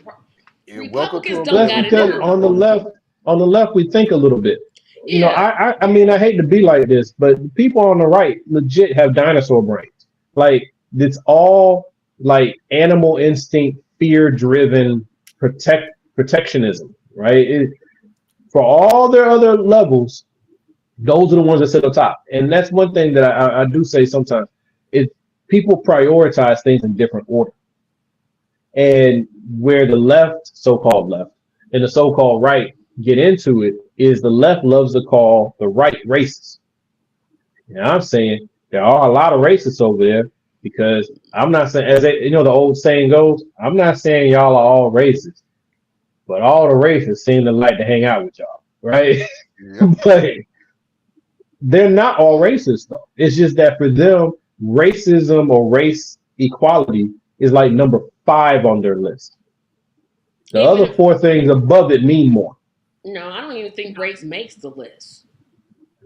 I think it does because they believe that we're all equal. I don't know what it is. It's a moving target. One day we're all human. One day we're all God's children. One day if we would just stop talking about race, it would go away. No, it's Obama caused the racism. There was no racism until Obama caused it. Yeah, that's. And he caused it with his presence. Yeah, imagine that. Imagine that. If he had just not been black, it would have been okay. Or why did he have to be so black? If he didn't look so black, because if he looked more white, we'd been like, well, he looks. If he was just a little light skinned. If he was just a little bit lighter. He couldn't be any lighter because you got Cory Booker crying all over the place and nobody like him. But yeah, I mean, Obama was literally the magical Negro that we're all taught as men to be, right? We're not like sat down in the class and told, but that's the magical Negro, right? That's the one.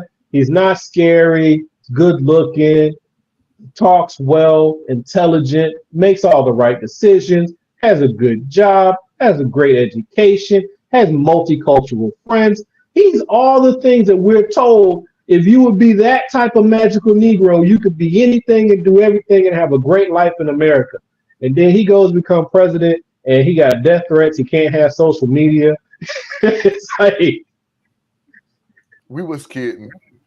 Yeah, we just oops. That's We our was just, fault. We didn't mean for you we to was take just us giving that you, we were just serious. giving you You hope. stay in your place. You stay where we And you tell and, you to stay. and here's the funny thing about it. Do you know who they was compared it to before Obama?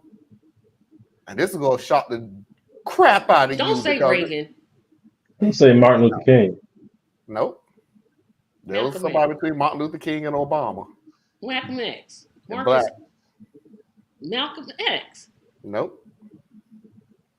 Marcus What are you Garvey. talking about? Jesse Jackson. Oh yeah, they were Nah. comparing. They were Yep. comparing them. They were comparing them Yep. to Jesse Jackson. Nah. Yes.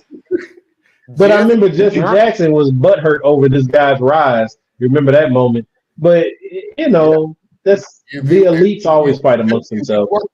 If you work just as hard as Jesse Jackson, Yep, you that get is up true. there and everything. And with Jesse ran twice. He sure did. The second time he stopped, we heard jack about that. Other than you could be a CEO and you could be, well, we always heard you could be president. Al Sharpton ran for president like twice. Yeah, we But did. he said, "Don't please don't start me on Al Sharpton. I got to go to work tomorrow." But then we didn't hear jack squat until Obama. But yeah, you did grow up with you could one day be president. You could one day be president. You could one day be president. I think it got to high school when we went, you could one day be president. Man, shut the fuck up. No, I can't. Will you please stop saying that? At the very least, just say you could get a good job. You could go to college. But see, that's just it, right? And that there's a lot of brothers and sisters who grew up feeling like you feel, Marlon. I don't know where it happened, but somewhere along the lines, because you would think I would have been the one to grow up talking like some Obama type shit. But I didn't. Somewhere along the lines, I pivoted and was like, I wouldn't want to be president of this nation. You know what I'm saying? Like, I could be in Congress, maybe. I could do local type stuff. I wouldn't want to be the president of this. You know what I'm saying? Like, nah. Here's the deal. Let me answer this question real quick. Do you think Jesse Jackson was left of Obama? Hell yeah. Yes, she sure was. Was he left of Obama? Politically, yes. I don't think that the definition existed in Jesse's time. So I don't know if it would really translate very well. Plus, what were Jesse's policies? What were Jesse's policies? I know he was for a living wage. I know he's for Medicare for all. Even way back then, Obama. See, I don't remember the Medicare for all part thing with him, or universal health care, anything like that. Him and Joe specifically said they were not for it. They were for the public option or the Affordable Care Act, which is. And personally, I blame. It's gonna sound unfortunate, but yeah. I blame Joe Biden more than Obama for that public option nonsense, because that fits right inside of Joe Biden's playbook, because he's always been so tied in with banks and big business, whereas Obama was relatively new to the game. So I think that Obama or president. What's up, man? I don't understand. What happened? They are two different people. Candidate Obama and President Obama are two different people. Well, every candidate versus president are two different creatures except Trump. Yep. What you got from Trump is what you got from Trump when he got in. Because Trump never wanted to be president. What you got from Trump when he was but then once he got in there, he didn't want to be. When he got the president, he was worse. Well, but I'm saying, like every other candidate, right? Like it's all how I can talk about the candied words or sweet words, right? So they go through the primary and they have to cater to the money and to the most aggressive voters, right? So they go wherever that is. On the right, they go way out to the right.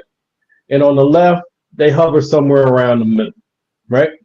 Then they go into the general election, and on the left, they can still hover around the middle, but they move to the right.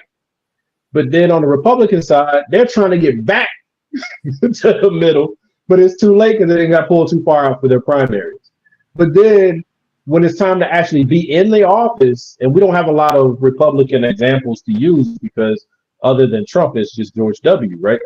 But it's harder once you're in office because now you got to be over everything.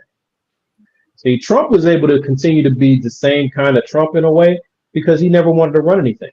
He just wanted to be in charge. So he delegated everything to other Yeah, he people. just delegated. He ain't take no meetings. If it wasn't fun, Trump wasn't in it. If it wasn't a one-page memo with pictures. That guy was something else during meetings. Yeah, but we act like we as a whole act like we don't remember none of that. Yeah, that's my point. Like, you need me in the office, dude. First of all, you was barely in the freaking office. You didn't even come downstairs until 1 o'clock in the afternoon, dude. Come on, man. The Secret Service funding in less than a year. You a special kind of special when you use up the whole funding for 4 years. Your Secret Service, who's there to protect you, in less than a year. But a lot of that money that he spent came back into his business. Yep, sure did. Yep. And then here's the other funny part. This part always blows my mind.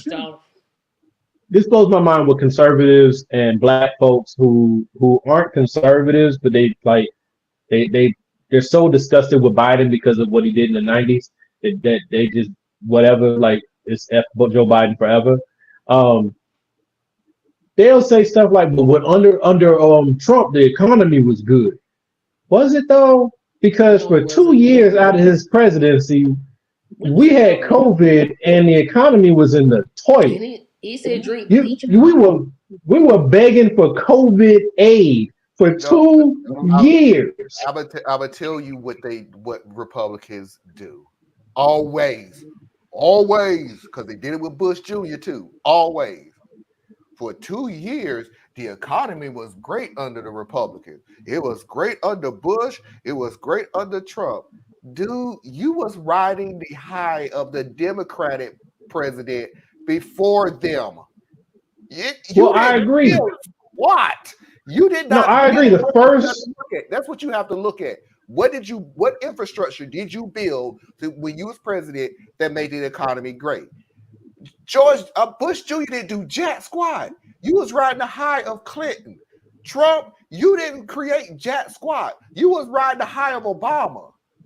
And for I agree. Years, if you'd have kept your mouth shut and did what Obama set up for COVID, I promise you, he would have won re-election. President. But you was so. But here's the funny thing. In your statement, you couldn't. Yeah, they literally gave him the plan book and said, "This is how you deal with the pandemic." And that dummy said, "Oh, you know what to do." Throw everything away. Throw it all away. No, throw it away. No, it was Obama that said, "I can't do nothing." He suggests, "Nah." That's what I mean. But Tracy, he could have lied. You're good at it, and said this was my idea, and just went by the playbook. You couldn't even do that. But he didn't think anything that came from Obama could be good enough to take.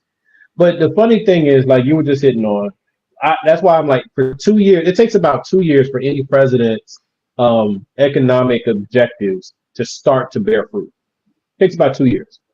So what Biden had for the first 2 years of his president, you can give credit to Trump, right? The breakthrough with COVID vaccines and all of that, Biden's good. His administration did good with getting it out, right? But let's not forget that the way he did that was kind of tacky too.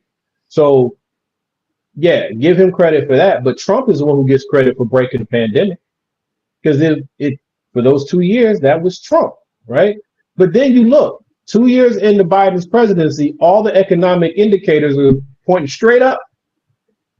That's Biden. And people don't know these things because they're taught, it's reinforced. You just look at who's sitting in the chair right now. Right. I mean, that's what.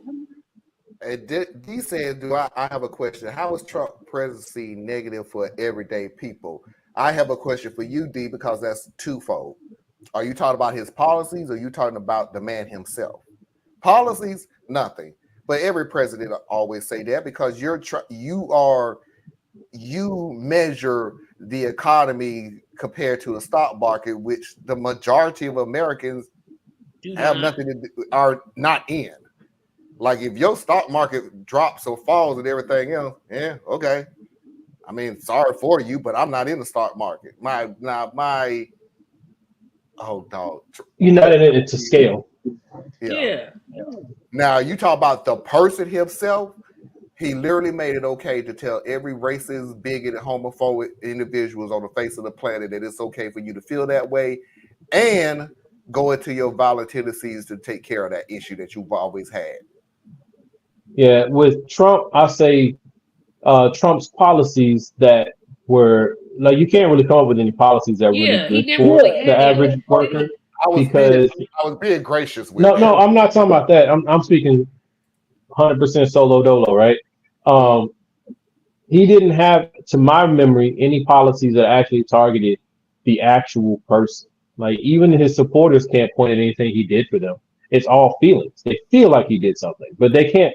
There's nothing he did, right? Like, what did he do? The Second Chance Act. It was done at the federal level, and it basically touched like 10%, 5% of those who were even in prison. So it was a gesture, right? Yeah, it did something, but COVID funding. He opposed all of the COVID funding, every last bit of it. It just kept getting squeezed through Congress.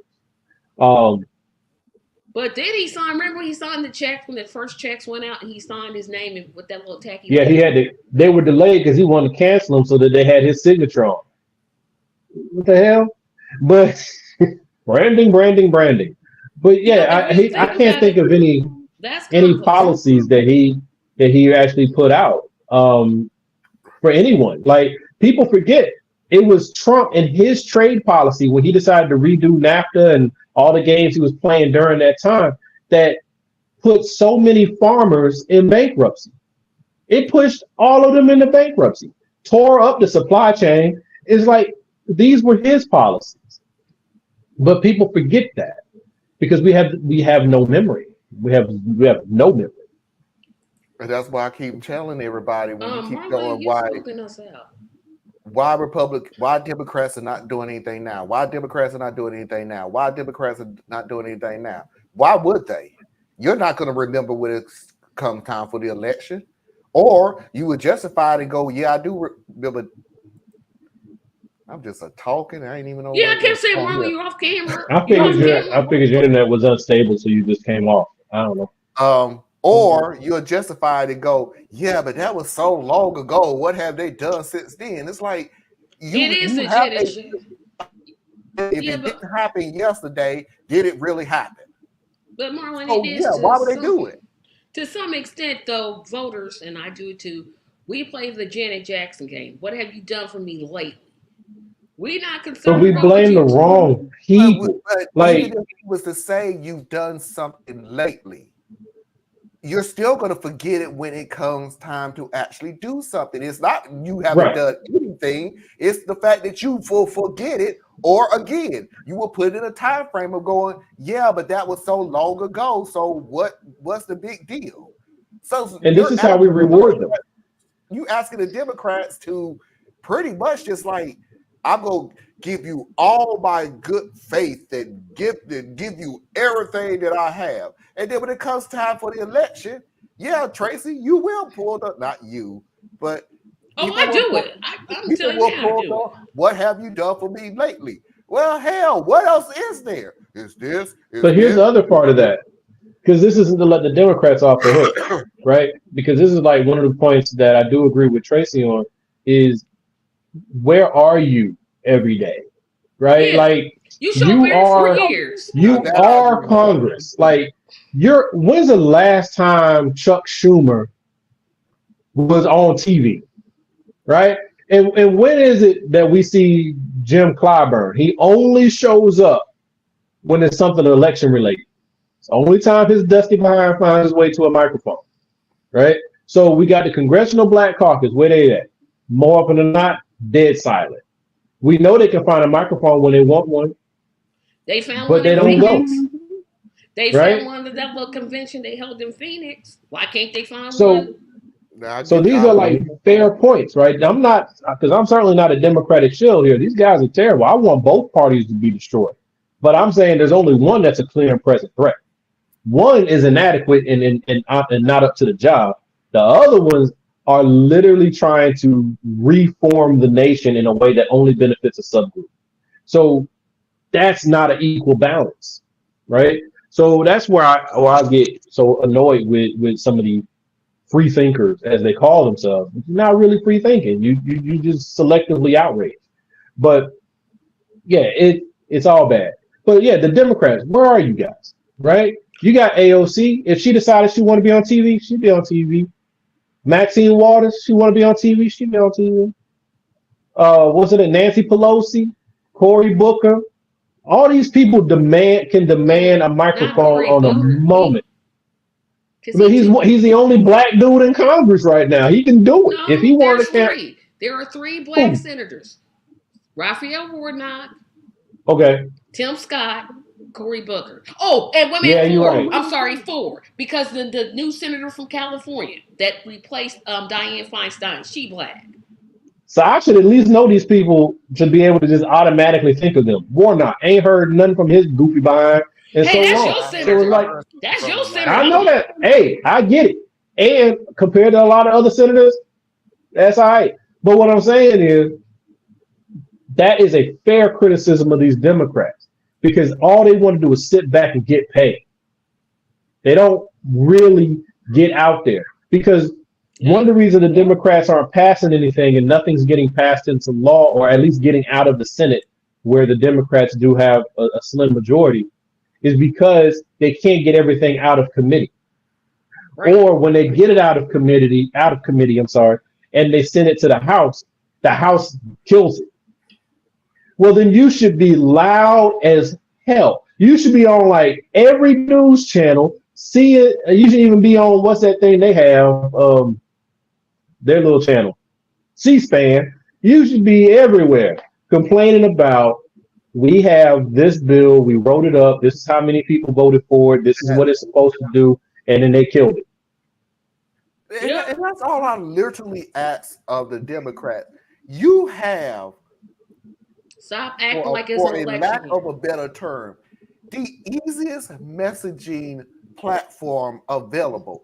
I'm not saying to go out there and bash and tear up and use sloganeering because I'm at Thea's point of view. If y'all come up with one more damn slogan, I'm going to throw up. Y'all get on my freaking nerve with everything has to rhyme or something. Shut up. Just tell a point. But my point is, all you really have to do is repeat or just say, hey, this is what we did. This is why they stopped it. And so I don't want anybody to think that we're not doing what we want to do. We're trying to do for the American people. This is what we put in the policy. But you rather have people, I read about it, it went dead. Oh, well. Yeah, and then think at it. I'm going to put on my psychic. I'm going to put on my psychic hat. So in about 3 months, so around about March, April, we're going to hear about student loan forgiveness. Yeah. We're going to hear about the George Floyd Act. We're going to hear about the John, what's his name? John Lewis. John Lewis Act. We're going to hear about the Dreamers. We're going to hear all the Democrats' greatest hits. And they're going to start around April. And they're going to run them until the election time. And they're going to deliver on a couple of things. They're going to pick 2 or 3 little things. And they're going to go hard. And Biden's going to put some executive orders on the books somewhere around September-ish. And all that stuff is going to happen so that they can buy votes.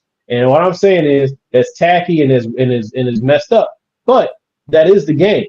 So that means this is the time where we should be making some really loud demands. Right. Because they're going to cut the check for at least 2 things, right?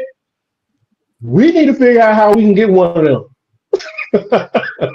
So that's the game.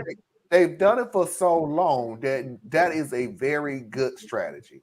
The people need to make so much noise. No, we ain't gonna get checked this year. We know it. We're not even gonna hear anything about it. But that's our fault. That's our fault. Make some noise right here, right now, this year. December, it's almost December. Make some noise now. Make some noise in January. Make some noise in February. Make some noise in March. Now, granted, we're talking about America, so guarantee you they're going to act like, well, this is the first time it ever came across my table. Why? Okay, sure. This is the first Like time we've heard of this. But John anyway, Ossoff, one of my senators, Yep. you should have some kind of bill ready and laid out that is media ready about the prison system, because that's your pet project. So you should have media ready, a policy ready to run with 3 of your friends, and every time you on TV, that's all you talk about. And they say, well, what about Israel? You say, you know what? Over in Israel, Arkansas, we have a prison, like everything you need, just that's what you do. And then you have another one, you got Raphael Warnock, and he talking about religious freedom because he's a minister. All right, fine. Every time you put his black behind on TV, he needs to just talk about that. And you should just be killing it. But look at what they're doing right now. They're playing this like a game, like a sports game, because that's kind of what it is. All their best players have been benched right now. You don't see Kamala Harris. You don't see Pete Buttigieg. You don't see Raphael Warnock. You don't see the ones with social currency that can move the electorate, because they're going to hold those. And we're going to use them for the last part on that stretch as we run. They don't want Kamala out there because they don't want people to form too much of an opinion of her too early so it gets baked in. So instead, we're going to hold off on her. And then around second quarter, we're going to bring her out and we're going to make her front and center on 3 or 4 things. And she's going to go around just slaughtering Republican talking points because she's a beast at it. Why she can't do that for the last year? Why y'all got this woman locked up in the closet for the last 3 years? This is what I, as a third party, have been saying. Tracy, why don't you vote different? You have the message. You got it. You just do not. I'm tired of politicians showing up every 4 years, and I'll say it for the independent side. But the Democrats do the same thing. They come to the churches every 4 years. They don't come every week. They not in them churches. Yeah, it's the pork chop circuit. That's what they do. Yeah, and they go That's to the the game. sororities, the fraternities, but they're not going to them every week. They're not saying, "Hey, what you need me to work on." My congressperson hasn't held a town hall meeting in years. And because their voters don't want them to. No, not now. Because that's one of the things. Beware. I mean, I'm focused on another project right now, but I plan in 2024 to make life a little uncomfortable for my state Democratic senator who represents my area. Because, see, I do try to keep an eye out for town halls. I actually enjoy town halls, even though I don't really say nothing when I'm in them. I enjoy town halls. It's good to hear y'all out there practicing, doing your show at the warm-up act at the Comedy Chuckle Hut. You know what I'm saying? Do your thing. But y'all don't even want to do town halls. Nope. Because we don't demand it of them. But then as soon as somebody runs against them, because I do know a candidate is running against my congressperson, well, you can't vote for them because that's a vote for the Republicans. First of all, you're in a Democratic safe district. The chances of you getting beat by a Republican are basically slim to none. Like that's a slightly different conversation, because I think that we do need to get to the point where the third party and independents, whether that's 2 different things or they come together become one big thing. I don't know, however that works. I think that's critically important to break up how comfortable these 2 parties are to just scare the crap out of you get to have this side of the street, but I get this side of the street. Like, you get this one, you get that one, and I take this one, and then you take that side. No, I'm with you. You are a political version of drug dealers. I got this corner, but you got that corner. Yep, and I'm and as long as you stay over there, we good. Don't come in my corner. Right? On that but side. This is why. But this is where it starts to break down, is that from what I have been observing and taking in, the third party, and really the third party, I ain't gonna say independent, because their independents are really Democrats or Republicans that won't say what they are, right? Because if you look at their ballots, they still swing one way. They don't usually cross streams too often.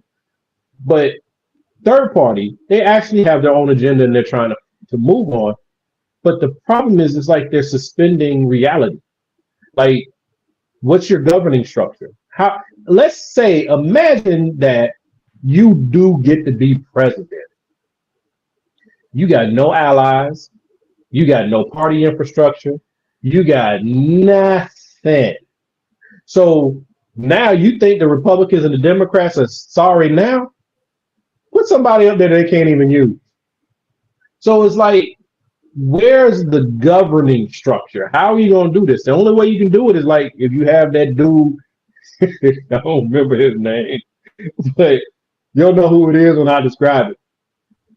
Well, what we'll do is, and I'm going to use my own words, what we'll do is we're going to go into each county within the state, and we're going to resegregate them based on who lives there. That's somebody and we'll I move them interviewed. I in know different exactly places. who you're talking And about. then what y'all can do is see y'all vote me in the office, and I'll get rid of everybody. I'll get rid of the Senate. I'll get rid of everybody. It'll just be me. But now you have someone you can trust. Just send me all your votes, and I'll listen to you. Yeah, that what y'all running with? Well, Trump for the states. That's what y'all running with. I'm gonna give you a layup. You could have him, or you could have Mr. Nope. I don't want my taxes to pay for anything. Corporations should pay for everything. Corporations should pay for Well, schools. y'all stop picking on me Well, wait a already. minute. Corporations should pay for schools, not my school. My school should be taxpayer because it's historical. But every other school is just a corporation for that, a corporation to take over trash pickup, a corporation that picks up taxes, a corporation that picks up corporations. That's how it is. Our tax dollars should be not spent for absolutely nothing. That's why I would get rid of all taxes. Now, these are one-off anecdotals, okay?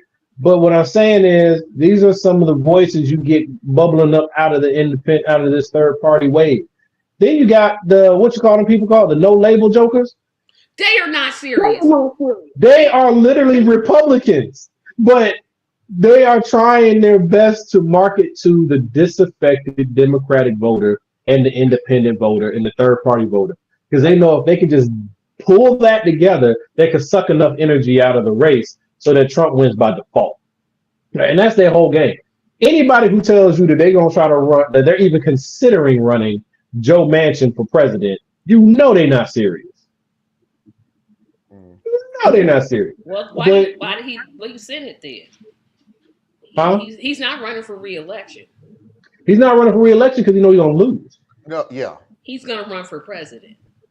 He might. He very well might. But I'm just saying that it's a cynical play. I mean, he's going to lose. He's not what, but if he runs, he's not running to win. Nope.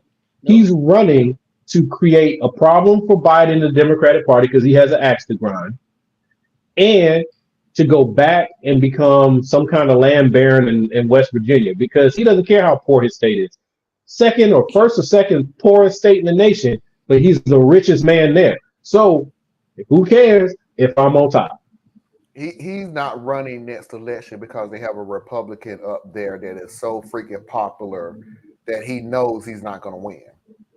He's running for president. Giving you a preview. The next person that's going to replace him is a Republican. Just give you a preview. I mean, it's West Virginia. What do you expect? Up in Virginia, that's why he's not going to run against him because, hey, I'd rather say I'm not going to run than be embarrassed out of my whole state. Well, he doesn't want to go out that way. What Thea said too. I'm rich. Yeah, Joe Manchin has only one way to go. He doesn't want to be governor again because he's already done that. Yep, he's been a senator forever, so he's already done that. The only thing left is to be president. And if he can't be president, he can at least run for president, right? That's the game.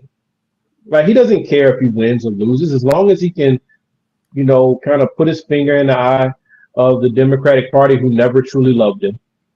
Well, he brought that on himself. He don't vote against the child tax credit because they might buy drugs. Boy, right. You sit your behind. You talking about your own state.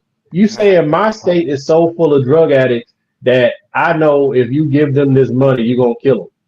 Because that's what he was saying. Like we say like on a national level, but he was talking about his own state. He's saying his state is so messed up that if you give them this money, they just going to go out and do drugs because we have a drug problem in West Virginia. You know why you have a drug problem in West Virginia, Senator Manchin? Because you got rampant poverty in West Yeah, Virginia. Address the poverty, and guess what? The he drug doesn't issue have goes to. down. He doesn't have to because he knows they roll over it. You think I'd be letting some fool like him roll me on? Not. I wish. I would go all LBJ on you. Boy, shut up. Sit down. All right, y'all, we got to move on. We're getting real late. Oh, yeah, it's 10:02. And again, I have no idea how we got on that subject, but if you're not new to this, we do that all the time. And I got enough stuff to last me until probably next week. But anyway, real or not. All right, Marlon just said we're off next weekend. Thank you. No, I didn't. Which is good because I might not be around next weekend anyway. It ain't like I'm paying you, so yeah, okay. You're off. Like I have any call on that. Marlon, I'm not coming. Okay. Conversation over. Yeah, because he ain't paying us. I mean, yeah, real or not. He pays us with.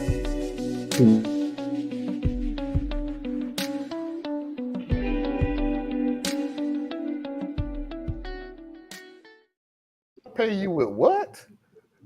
He pays us with love. that's a lot. I mean, That's a lot. You're right, Tracy. no, I said that's a lie. That's. As a matter of fact, I think you overpaid.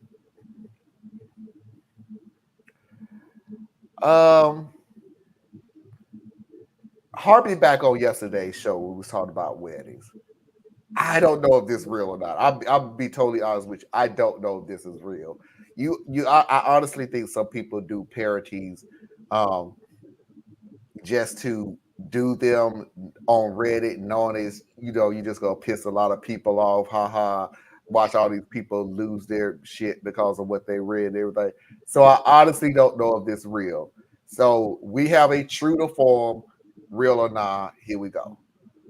Help, I need advice. My fiance and I are having lots of issues right now. We can't stop fighting and I don't know what to do. I quit my job because wedding planning was taking up so much time, and my fiancé is refusing to get a second job. He doesn't understand that I don't have time to get ready for work, drive to work, be somewhere else all day, and drive home. I need to be home to plan this wedding. I'm trying to find a job from home, but it's difficult. I asked him to get a second job, and he won't. It really pisses me off because we're spending $80,000 on this wedding. And he keeps saying that we should spend less. Hello? No. This is my wedding. I've been dreaming of it since I was little, and I refuse to have anything but my dream wedding. How can I convince him to work a second job to pay for this? What happened to happy wife, happy life?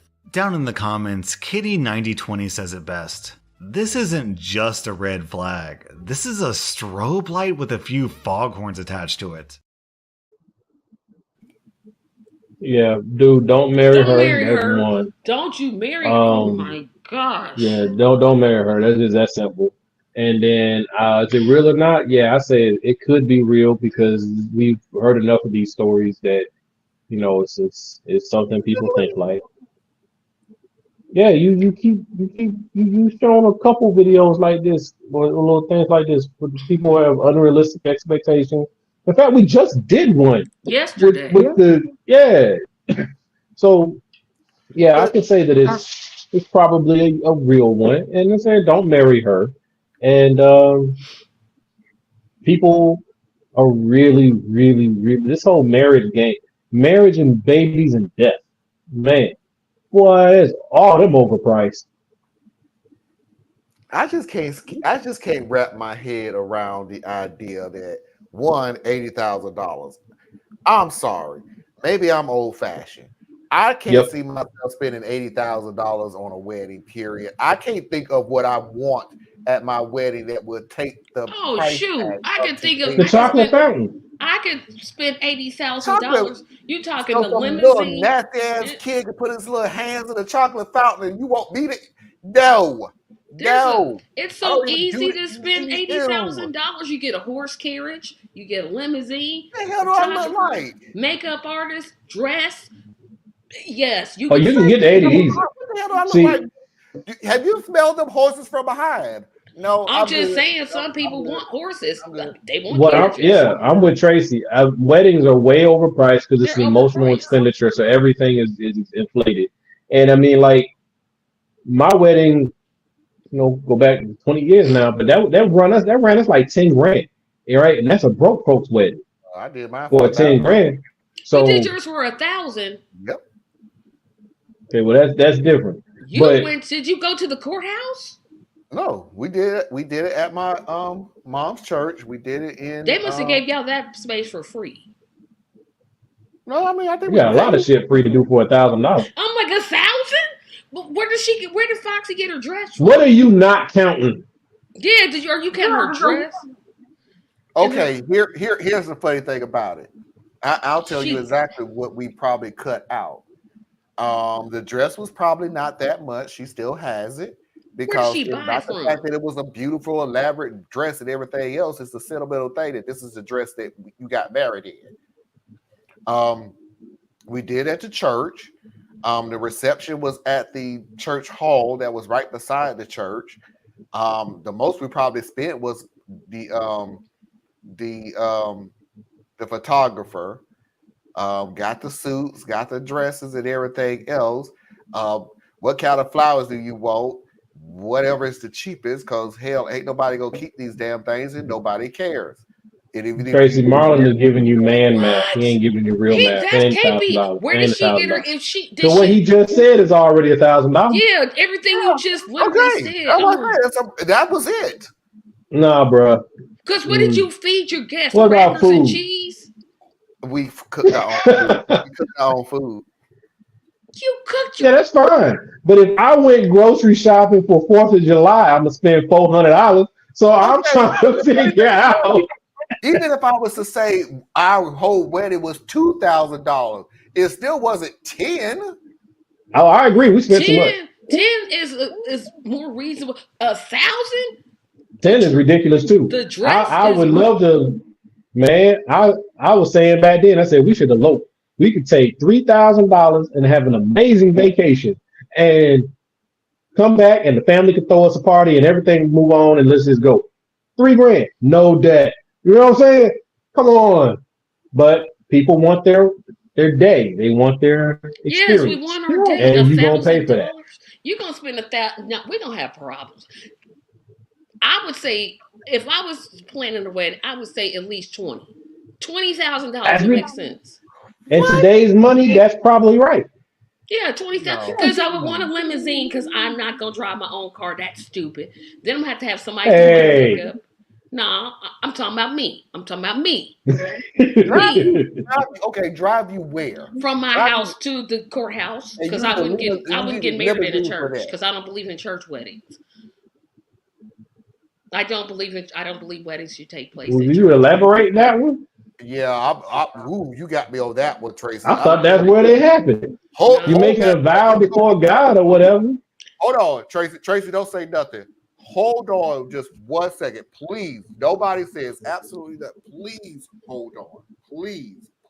I promise. Please.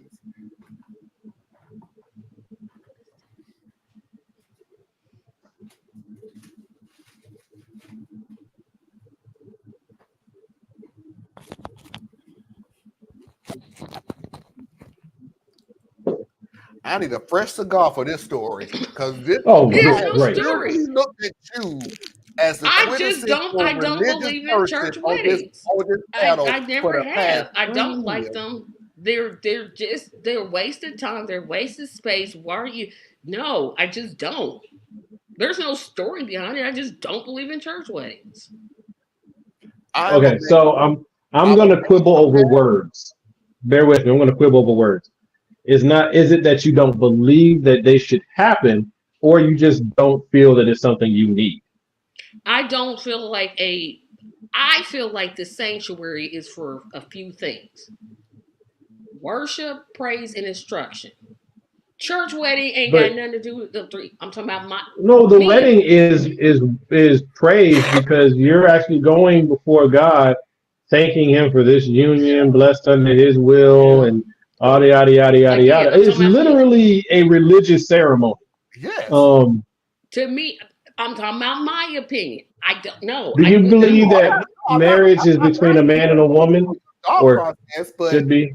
Yeah, the church has always been worship. That's where most people get married at. That's where most people have their feels at. I mean, that's what most people do. Yeah, that's why I was saying, is it belief or just it's not your preference? That's all. But never mind. If I were to get married, weddings, funerals, and worship. I don't even think funerals should be at church, but that's just me. Yeah, I mean, personally, do the funeral at the do like my grandfather did. He got buried at the cemetery. That's where we had it. Look, I'm do it at the funeral home, and then we leave the funeral home and we go to the gravesite. That would make more sense. I don't understand the church thing. I mean, it's cool. I mean, that's what people do, but. I'm going about how I grew up. Yeah, I grew up going to church, but they always irked me. Church weddings have always irked me because I'm like, why is y'all doing this?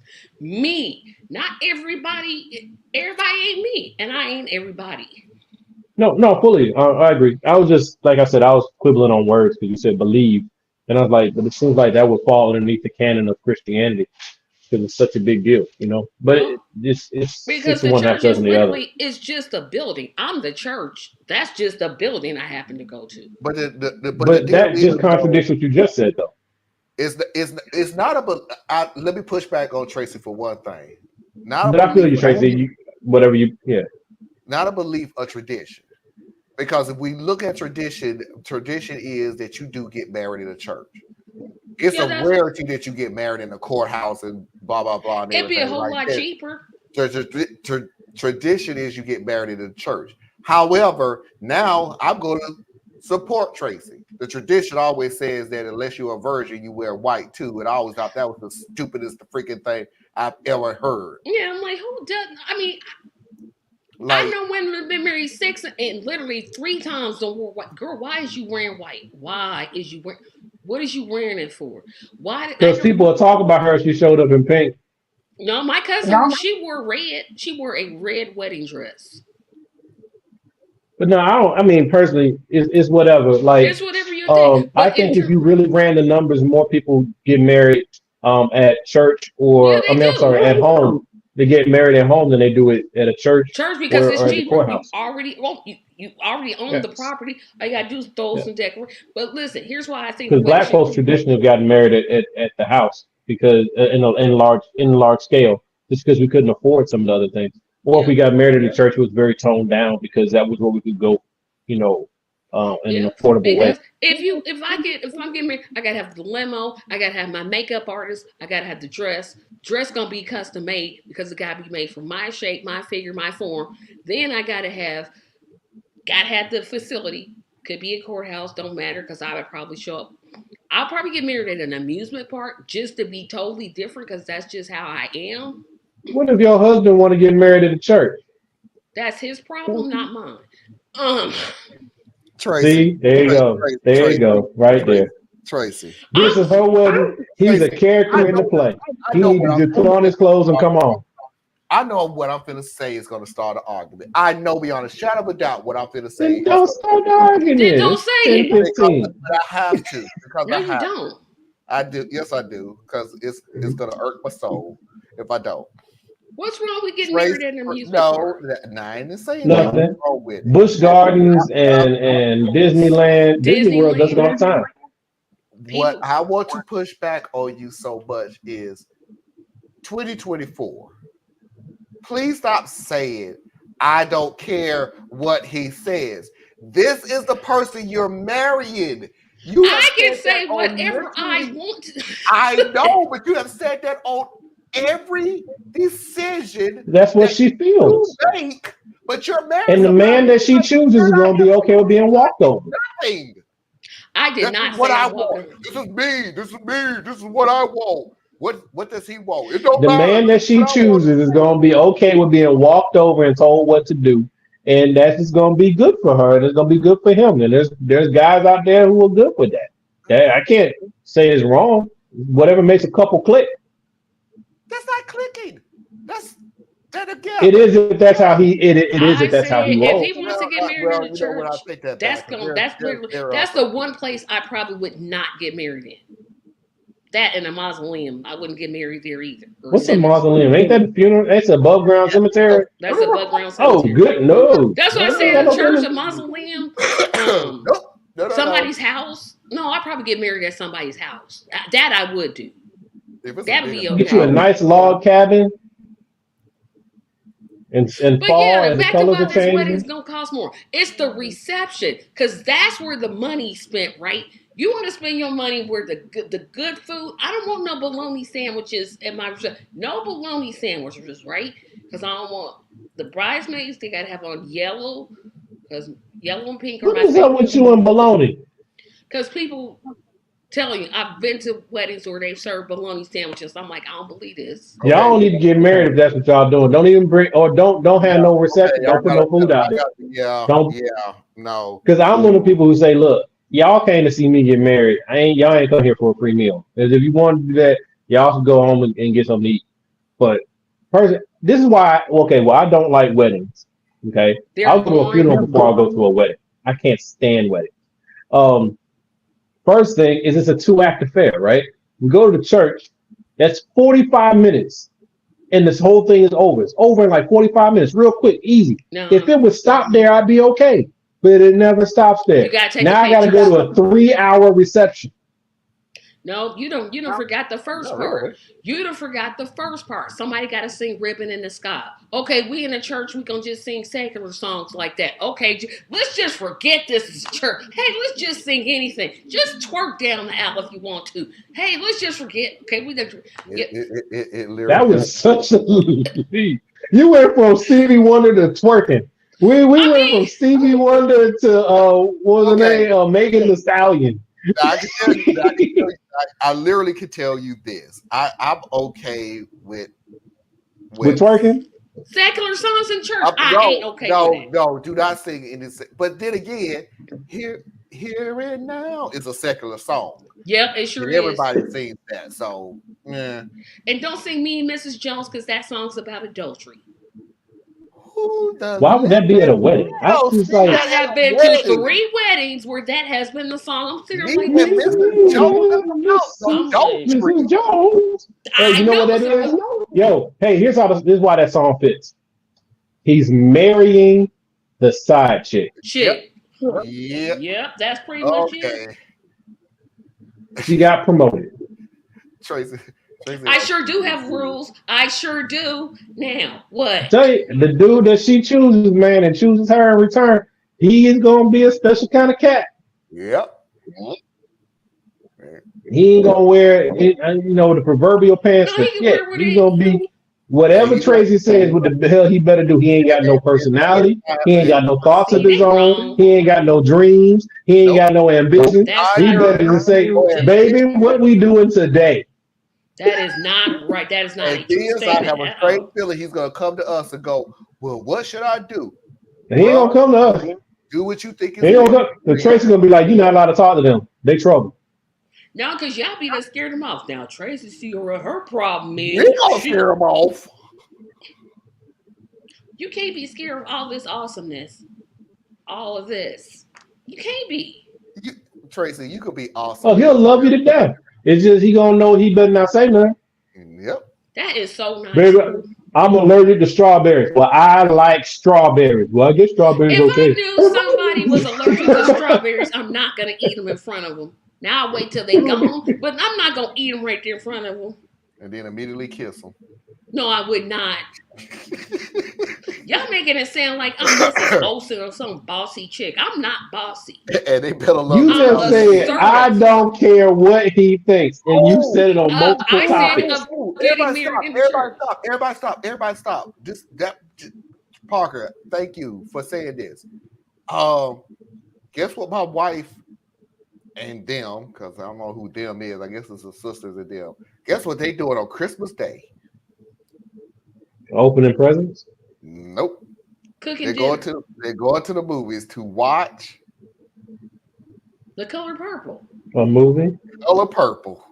Yeah, The the remake. reboot. Like, why they keep saying this? Stop with these reboots. People go to the movies on Christmas all the time. I have no problem with that. I've never done it, but you know, people do it. People be I want to stuck. go. I mean, it may not be on Christmas, but I want to go watch the new Aquaman movie. Here's The what new I'm what? gonna- The Aquaman movie. Man, nobody wanted to see the first Aquaman movie. The How you first gonna go one see made the like Aquaman movie? the first one was a box office smash. I don't know what you talking That's just about. because it was Jason Momoa. I don't want to watch it. Aquaman is the worst hero type creature. And he wasn't the worst. The dude went toe to toe with Superman. What are you talking about? Whatever. Did he win? No, he didn't win. Who the heck? Okay, never mind. Superman. I'm not clapping for second place. All right, let's go. What you got?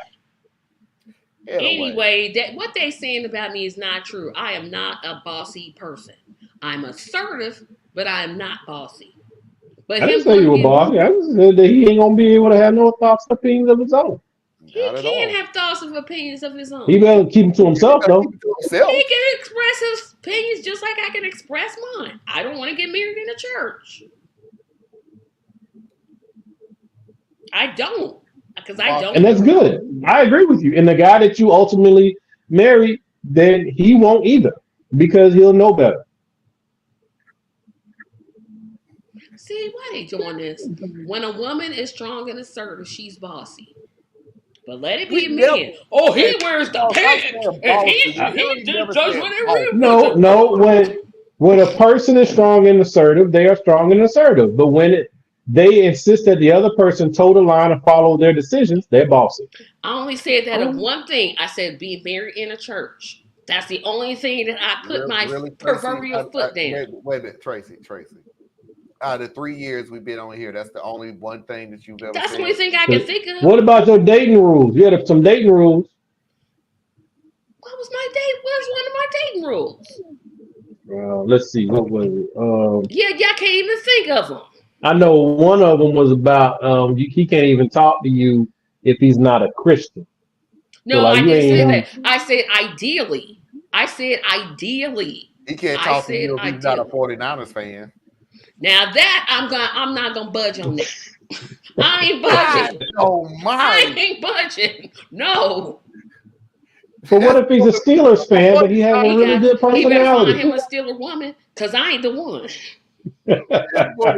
Or he's an Atlanta Falcons fan because you know they're always looking for a better team.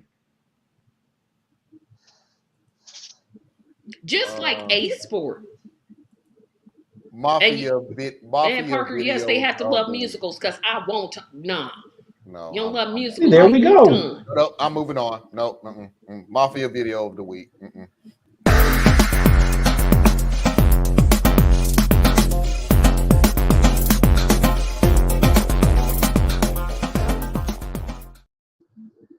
Still said ideally. Ideally, I want a Christian person. But hell yeah, you need to be a 49ers fan. God, So he got to be a lover of Christ, a lover of the 49ers, not going to get married in the church. Oh. And it better not be on game day. We not getting married during football season. We can't be doing that. Absolutely not.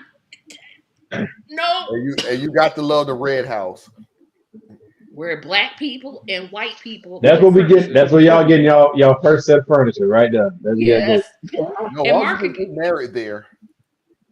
Okay, let's go ahead and look at yet another terrible commercial. These tales for back to school. Denim haircut. Backpacks, come get your backpack. Boots and pants and boots and pants. New shoes. Get yourself an outfit. Denim. Boots and pants and boots and pants. Haircut. New shoes. So get yourself back to school with these tales. Haircut. Again, this was not me. I had nothing. This is inspired by Zoe Deschanel. You know, Zoe Deschanel happens to be one of the most adorable actresses during her time that she was acting. Love this girl. She's so amazing to me. That commercial sounds like something she would do as a spoof, and it was terrible. And these people, and that one lady, out of all them people singing in the exact same tone, there's that one lady who did not want to do this. And she was like, "Get your outfit."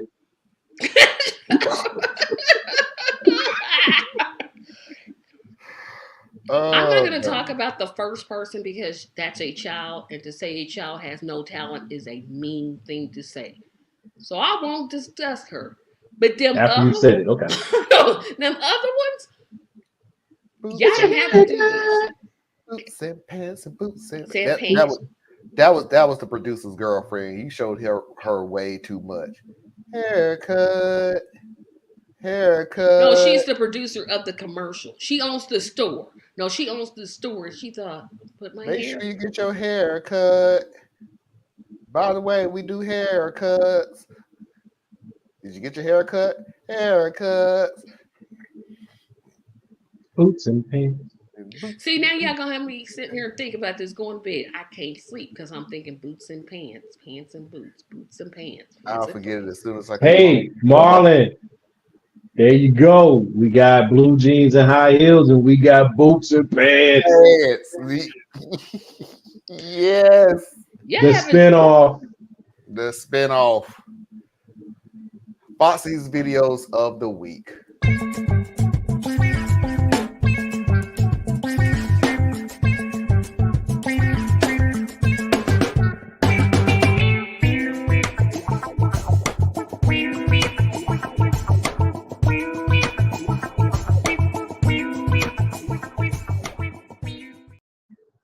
Tracy, did I say it right? High heels and blue jeans, or is it blue jeans and high No, heels? you said it right. Marlon's the one Okay. that I was waiting for him to make some idiotic joke.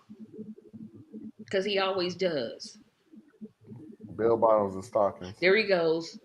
There you go. Hate to disappoint. We're gonna run through these real quick so we can get up out of here. Moms for Liberty. Can we all just agree that Moms for Liberty from now on will be called Planned Karenhood? I feel good about this. Can we all just agree that Doesn't have a ring to it. Yeah, it's too many syllables. Yeah, and Karen's, it's kind of played out. You just kind of let that one go. Not for me. And the second subject, what we was talking about earlier today, Biden. Well, I might have to get off of TikTok. I don't know what's going on. My 401k is up. My company stocks are up. Unemployment's down. The GDP is up. Gas prices are falling. We got the lowest inflation of the industrialized world. I don't have anything left to complain about. Thanks a lot, Biden. And that's the type of commercial that they should be running on TV, not just little TikTok videos. Where is the Democratic Party's ad people? Because it's like they're still doing stuff out the 90s, man. Biden cannot sell his story. Let's just own that. He cannot do it. But the fact that inflation is down is a fact. The fact that real wages are up, that's a fact. The fact that you have economic indicators that are improved that aren't just talking about the stock market, those are facts. But it's also a fact that real working people have been in the poop hole for so long that we still getting drugged because our wages are 20 years behind where they're supposed to be anyway. So somebody else needs to tell the story. Because if Biden tries to tell the story, people just going to be like, you can't tell me how I'm supposed to feel about the economy. You can't. But the deal is, the Republicans tell you all the time, it's terrible, it's scary, you being taken advantage of, inflation is high. You're like, wait a minute, inflation is down. Inflation's lower than it was in Trump. You ain't supposed to look that up, though. And that's the deal. That's the deal with the other side is you're not looking at any other indicator than Fox News and your vacuum cleaner to get your realization of what's going on in the country. If they say We're that losing you, fact, bro. Yeah, Marlon, you breaking up. oh, geez. And you blurry again.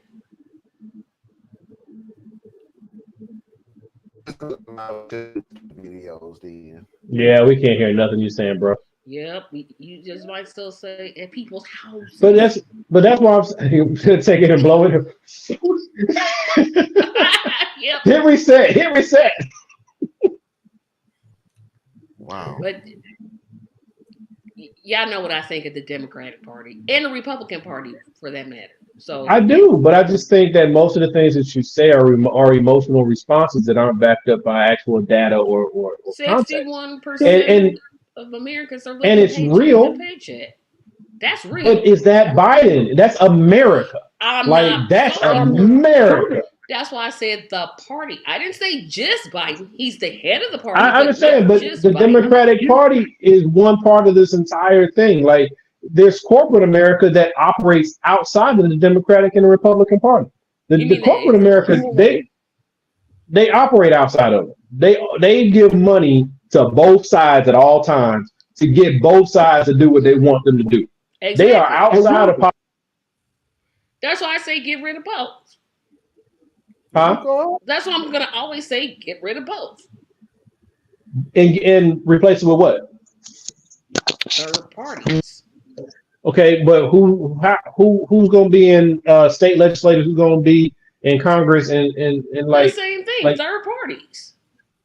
What third party do you know of that is prepared to do those things? Well, if the Democrats and Republicans will stop preventing them from getting on the ballot, that would be the first step. If they let everybody get on the ballot, because I agree with you, it's wrong the way that they play that game. But everybody does not need to be heard. Okay, your dude, subtle clan man, he does not need to be heard. I'm sorry. The Walmart shopper. Well, people need to hear him. People need to hear him. No, they don't. But I'm just saying, everybody just because you have a voice doesn't mean you should be heard. No, everybody should. Yes, because then you need to hear that's the dumbest idea that I'd have ever heard. No. See, this I can say there's a certain level of basic acumen. I know I'm gonna sound real. Y'all gonna call it elitist. Hold that thought, Theus. Hold that thought, because this video goes right along with it. What we're talking about right now. Reagan took the deficit from 70 billion to 175 billion. Bush 41 took it to 300 billion. Clinton got it to zero. Bush 43 took it from zero to 1.2 trillion. Obama halved it to 600 billion. Trump got it back to 3.3 trillion. Republicans destroy the economy. Truth.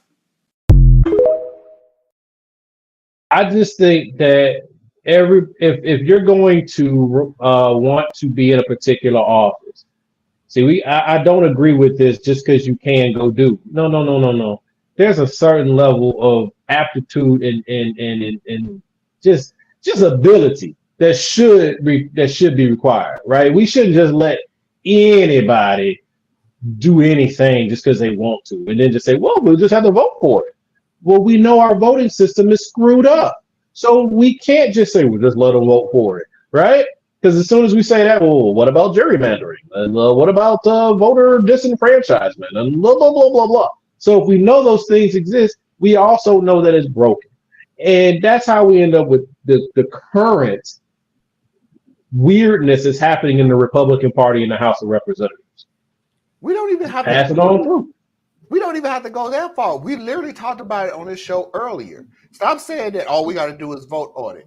Did we not just sit there and say that Florida voted on allowing? Yeah, they literally voted for it, and then the governor was like, "What? Don't know." Right. So that's why I'm saying everybody doesn't need to be heard.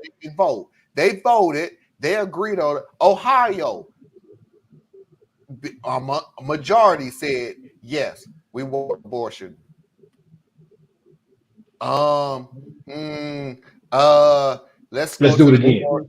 And then they got voted in again, and the citizens said Let's go no. to the courts. But Well, maybe. did you see the game that was played there, Trace? One senator. This is how pathetic. Sorry, there's no better word I can say. This. I cannot remember the senator's name. He doubled down on what happened in Ohio and said, maybe we need to look into what we actually put on the ballot. So you don't even have a right or reason to vote for it. So But that's how it's usually done. Yeah. So you know what the people want. Just don't let them vote for it. Exactly. Because look at how the Republicans played it. This is how Roe v. Wade got overturned, right? So they said this was pushed to us by a liberal agenda, blah, blah, blah, blah, blah, blah, blah. People never got the opportunity to vote on it because the president just picked their Supreme Court people. So then they said, well, let's pick our own Supreme Court people. And then we're going to overturn the election and then push it back to the states because it shouldn't be a federal thing. So you just basically contradict yourself there, but then you push it to the states. So the states all start saying stuff like, well, no, I think women should have a certain level of rights here. I understand the public interest, but to just say, no, we're not okay with that. Oh, well, look, send it back to the federal because we need to have a national ban now. So you can't work with somebody who is literally on both sides of the issue at all times because they only have one objective, and that is to get their way. So what you were just pointing out with Ohio, he was just saying the quiet part out loud. That has traditionally been how things are done. We don't put things on the ballot because we don't have to listen to you, right? Florida's proof. We ain't got to listen to you. But now we didn't put on paper what you want. It'd be so much better for me to just have you vote me in because you don't like the other guy. So you don't pay attention to anything that I'm actually going to do. Just put me in there because I'm not that guy. And then I get in there and I do what I want to. There are going to be 3 somewhat notable left-wing third-party candidates in 2024: Cornel West, Jill Stein, and the Socialist Party woman. I'll be surprised if any of them get more votes than JFK Jr. Yeah, I ain't worried about none of them. I mean, I think he needs RFK, and y'all should be. I'm not. I'm not. Because I'm gonna tell you the truth. What I've always said about the third party, Tracy, and I've even asked people on your platform before: if you don't win, what do you do now? And I don't know you. And every time that we have a election, it's somebody brand new. I don't know you. I don't know your platform. I know your platform. Yeah, Jill Stein need to stop running. She run it for the last 20 years. Good Lord, lady. But she can run as many times as she want to. That's fine. Yeah, she's wasting money. But she's lived in America 14 years, and she was born in the United States. Tracy, I hear what you're saying. I hear what you're saying because that's all well. I guess y'all gonna start saying she's Russian because she ate with Putin. But hey, whatever. Why would I say something like that? Because that's what y'all usually bring up. When have you ever heard me say something like that? I'm not talking about you specifically. I said Democrats. I should have said Democrats. Oh, okay, because you ain't never heard me do that one. But my point though is, and I've asked this about not just I've asked you, but I've asked other people as well that are backing the Cornel West party. And I'm not going to speak negatively on Dr. West simply because I respect him as a person. I do not respect what he's doing right now, but I respect him as a person. But what's the governing strategy? And I've listened to his interviews. I looked at his website.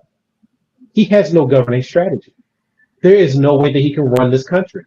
Plus, he doesn't have the basis or background on anything. It's like everything is about my brother, my love, my hug, my whatever. And I'm like, that's not. See, that's to me, that's where I get agitated because again, there are only 3 requirements. 3 requirements. And if that's all, president but of the United States but here's the great thing, Tracy. hear what you just said, because you're going to repeat that same three litany, you know, age and nationality and all that, right? Yes. So then if that is all it takes to be a qualified person to run for president, why do you have so much problems with Trump and Biden? They easily exceed all three of those. They meet up and they can run as many. Well, they can run as Trump can run his. Well, if he loses this election, I don't happen to think he will, but he can run as many times as president he wants. He meets all. Well, how you say you don't think that he'll lose the election? Don't you think your candidate's going to win the election? I want my candidate to win the election. Do you think your candidate's going to win the election? Not what do you want? Do you think that he's going to win the election? I do think, but I don't.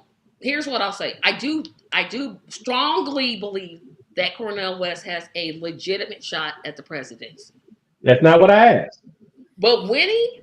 So if you are running for president with no expectation of winning the presidency, why are you running for president? What the hell is that? See, I can't win, but I'm going to go do it anyway. Because I can't. Because I've satisfied these three things.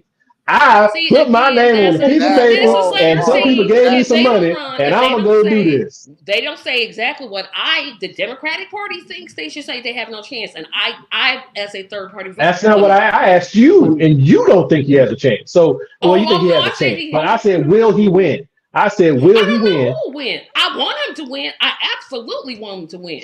Do you think that he can win? Do you think he's going to win? He is going to win. Do you think he is going to win? Yes. And if you play back the last 5 minutes of our conversation, you have just contradicted yourself. But it's okay.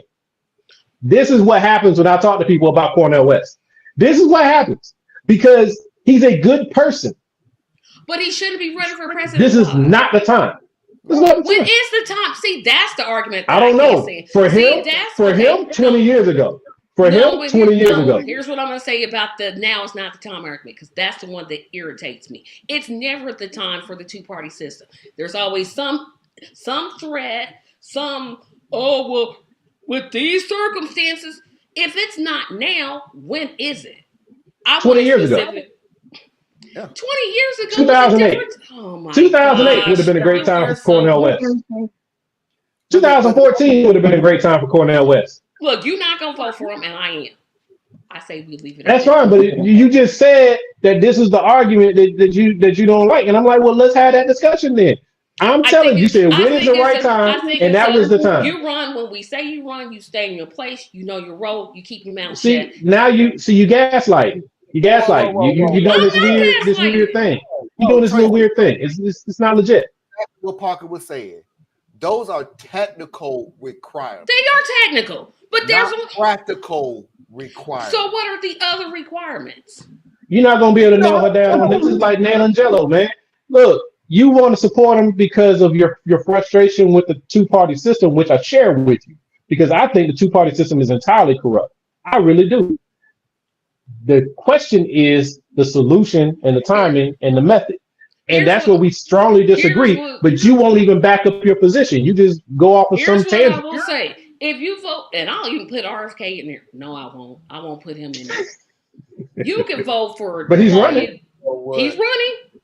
I wouldn't vote for him, but he's running. You can vote for Claudia De La Cruz, Jill Stein, Cornel West, Chase Oliver, Samuel Rowan. I don't care. May the best person win, as long as it is not Joe Biden or Donald Trump or RFK. I'm cool. Boom. Okay, great. So how would you say Claudia De La Cruz? Is that the right name? Yes. I don't want to say it wrong. Yes, okay. That's her name. How would she govern this country in this time? That's such a broad question because it depends on the No, it's not. That's the job. About. Okay, international affairs. How would she handle Israel differently? Okay, so I don't know her platform as well as I know Dr. West's, but I know we'll go to Dr. West. How would Dr. West handle Israel? I know Dr. I remember he's a devout Christian. How would he handle Israel? So his idea is pretty much where I'm in. Bringing all the parties to the table and negotiating a ceasefire. That's not solving it. That's just a ceasefire. How would he solve Israel? A permanent ceasefire is not solving it. No, because we still don't have a two-party state. We don't have citizenship. We don't have any, because you're still basically you're going to stop the gunfire, which does not rebuild Gaza, which has been destroyed. It does not put in a governing authority, which is the Palestinian Authority. That's It does. what I guess I'm not. That's the. But I'm saying when you're the president, you have to have a method to deal with these types of international things, right? And just saying we're going to have everybody come and talk. Everybody's been trying to come and talk for 40 years. So I'm saying what it would be that path. And I know you're not the I know you're not the candidate. I know. I'm not the But what I'm candidate, saying, so I can't answer but that if you're gonna I speak ever- for them or speak for them, then if I you should at ever least be able to did- answer that question. But if I ever did, because I'm not the candidate, I can't say, well, he's going to do this, this, and this, and this, because I can only talk But about he should have at least sold that to you. I guess I don't see the argument. I mean, I see the argument, but I just... Taking it off of Israel, because Israel's a really big thing. It's a big thing. Personally, I think that everybody's a little too critical of what's happening with a sovereign nation and what we can and can't do, except for some stuff we were talking about before. Yeah, like, we because gotta governing be more serious with the money. itself is a big job, no matter what the issue, whether it's Medicare for all, Green New Deal, So, minimum I wage. have, It's I have, a big I have to thing. break in 1 second. I have to break in. Yeah, 1 because I'm second. like, well, that's a hard thing for me to go I in. have to break But in. he's running for president. And this is to Thea's. That's literally unfair for you to do, because you're literally. What did I do that was unfair? Yeah, I'm gonna tell you, because Okay. you're asking Tracy to describe what would Cornel West do for Israel. Now, I'm not even talking about because I did hear the part about that's a big thing, and it is. Yeah, government is But just a large job. That being said, it's like Tracy should not be to have to make a conclusion To defend her candidate on what Cornel West would do for this decision. Cornel, you can't make somebody make a decision about what somebody else would do. Well, no, wait. But that's politics, Marlon. Wait a minute. Because if you turn that around and you said, Theus, what would Biden do about Israel? If Theus, what would such and such do? That's what then I'm hearing you say. The same thing. Am I going to vote for Biden? Oh, yeah, I am. And I don't even like the man. But yes, I'm going to vote for Biden. Why will I vote for Biden? So The that's reasons like why I'll me vote for asking. Biden. No, here we go. No, go ahead. I'm sorry. Go ahead. No, what I was going to ask, that would be like me asking, well, how's Biden going to govern? That's such a big. You're not Joe Biden, and I'm not Cornel West. And I can speak to that though. But here's the thing. But I can speak to that though, because what Joe Biden would do with respect to Israel is he would work with because we see what he's doing, right? We're gonna work with our allies that are in the region and have them intercede on our behalf to try to bring them together for some negotiations, and then we're going to work towards a two-state solution. Because those are the things that Biden has said he actually wants to do. Those are his policy positions. Now, the intricacies of it, of course, I don't know that. No, like you wouldn't know that. But you should at least know what is his plan. Like, I just gave you Biden's plans for that. What about what is Cornel West going to do with HBCU funding? What is Cornel West? How will Cornel West? What is Cornel West's reparations plan, and how would he get it passed? I could say for Biden, he ain't got one. And he ain't gonna do one, right? Yeah, can you say that for Cornel?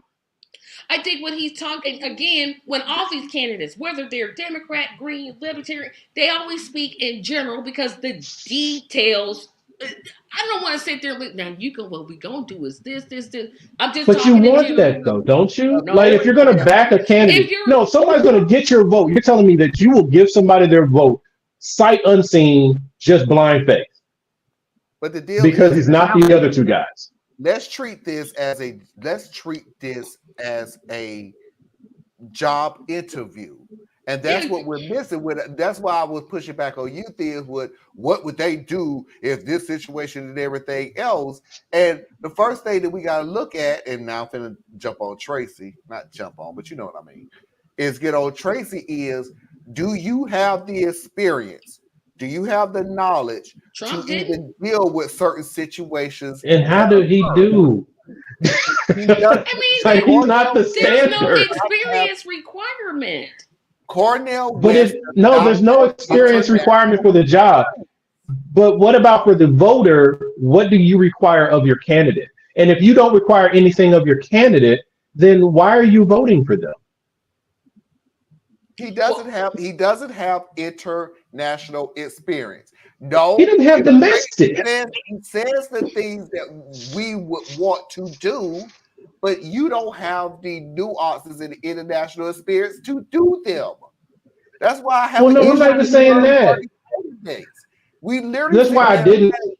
They say the great things that we want them to say. And we yet- agree with the great things you say. But that's why I didn't name West specifically when I first said. That's why I said Claudia De La Cruz, because that's an impartial. And I said, I'm not familiar. It was her Right. You said I'm not familiar with her campaign. I'm familiar with Dr. West. So then I come to Dr. West, and you couldn't answer it. So I'm just saying. Answer it. I answered it the best that I could because you're asking me like I'm the candidate. I'm not the candidate. I'm not asking you like you're the candidate. I'm asking you like you're the voter who is saying this is why my candidate is the best choice. But you're asking me how's he going to govern? I don't know the. Yes, I don't know the answer. because that's your candidate that you're saying is the best choice. But Parker, this is the problem I'm having with what you're saying. To be fair, I think Cornel West would probably say something like, I would explain to the American people the history of the conflict in Israel and try to bring them together. Great, but that's a history lesson. That's not. But I think what Parker's talking about, though, in Parker's that's literally something that is talking about is doing something that LBJ did a lot of. Hello, hello, everybody. Welcome to America. There are people in America who knows the history of America and their conflict. That's not knowing the history and their beliefs are totally two different things. But that's what I think Parker's alluding there and explain to them exactly what it is, and you still have people go with Israel. But I think what Parker's talking about in general is what I'm talking about is where my criticism of both Trump and Biden and Obama, pretty much from Reagan down, pretty much from you just take Ronald Reagan, go down. My criticism has always been the same. You have the bully pulpit. No, when your mouth opens, somebody's gonna cover you because you're the president, right? I feel you there. But I feel you there. Yeah, I'm saying if I had any advice for Democrats, I say drop out because that's what I pretty much think you should do. Because it ain't pretty much nothing you gonna say to me that's gonna make me vote for you because I ain't scared of Trump. Stop using fear. People is not scared. That worked one time. That worked but one the beauty time. Of it, no, but here's the thing, though. I'm not even You'll using get fear. Trump. You'll get Trump. And we're nearly talking about. Okay, but that's just it. I'm not talking about y'all. I'm talking about the media. I know that's what you're right. Everybody's like, don't worry about. We're not actually going to talk about why you should vote for Biden. We just going to say why don't vote for Trump. Right? I know. Right? I get that, Trump. and I hate that. Vote for me. I hate that. I'm not Trump. You might as well just go. But I also think it's just as disingenuous to say that I will take anything but these two. I'm going to say I'll take anything but these two, except for I RFK. But it's very disingenuous. I put RFK in there. To be fair, I did throw RFK in there. Them three, I don't. Hey, may the best person win.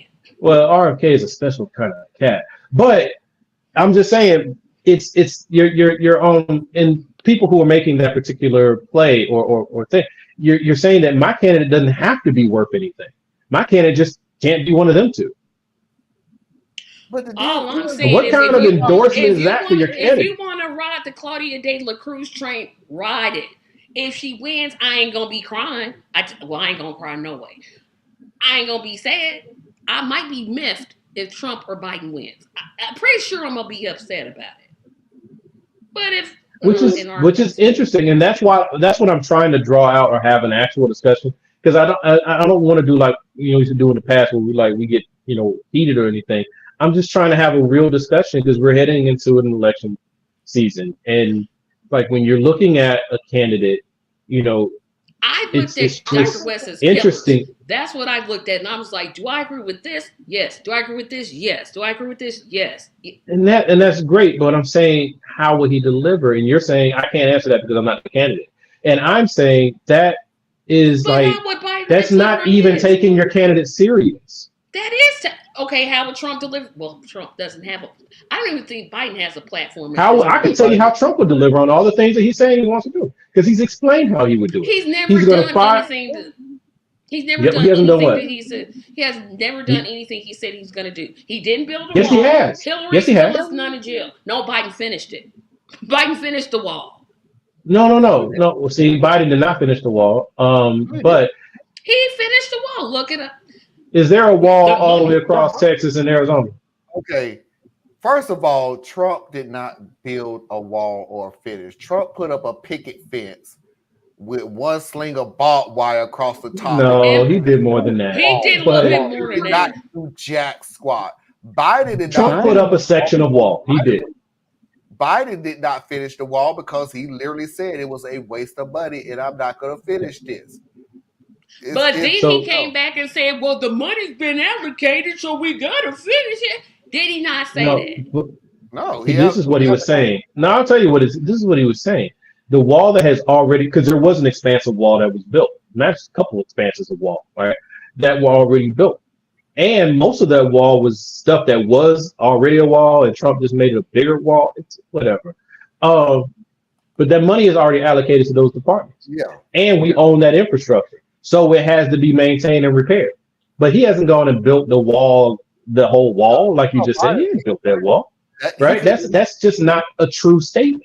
He did not touch the money that was advocated already for that wall. He just did not give the order to finish it up. Trump did not build the money wall. He can't do it anyway because the money has to go to the states to go and do the thing because of the rights and all that good stuff.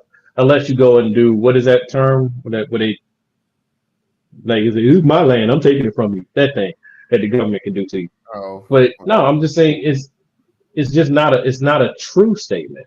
It's literally false. And then now there are definitely things to really get at Biden on, like his policy with the immigration at the southern border. It's not the talking point that the Republicans use and certain others, but it is the fact that he made a really dark and twisted deal, in my opinion, with Mexico on how to handle the people from Central America who are trying to come in. And if people really would look at that, they'd have a real argument against Biden about the border policy. But they don't even know what they're really arguing about. They don't bring that up. What they just say is it's a mess. Okay, so we know that. Yeah, it's like we know that. Yeah, I'm like, it's been a mess for 50 years. I mean, it's kind of how that works, right? It's a mess. It's literally your definition of a mess. Like which you helped create. We had Marjorie Taylor Greene go, and you watch how the fentanyl not the fentanyl. Sorry, y'all. Please don't say please, if I never heard the word fentanyl ever again. Sorry, y'all. Look at his pajamas. Ew. What's ew about pajamas? It is almost 11 o'clock, so it should be time for me to put my pajamas on. I'm just saying, no. It was 8 o'clock when we started. Last video of the night.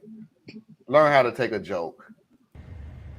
My fellow Americans, recently on social media, I posted a video relaying a story of my son and I going to the gym and him trash talking me, to which I responded, well, later on I'll be making out with your mom. Why don't you go clean your room? Now, many of you saw this as the funny anecdote it was intended to be, but some of you were deeply offended. Specifically, Loves to Paint wrote, you were responsible for your son's trash talk. It is unattractive, demeaning, shallow, and completely unnecessary. Now, I know that many of you are probably thinking that these are just the ramblings of a humorless woman that can't take a joke, but I want you to know, Loves to Paint, that I took them to heart. I carefully considered them because I realize you took time out of your busy day, probably requesting to see a manager, in order to share your thoughts. And so I want you to know specifically that I deeply, deeply regret none of my actions. I sincerely apologize to no one.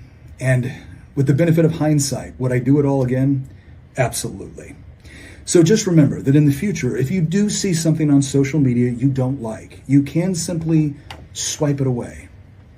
But having said that, I hope you have a good day, or whatever day you feel like having.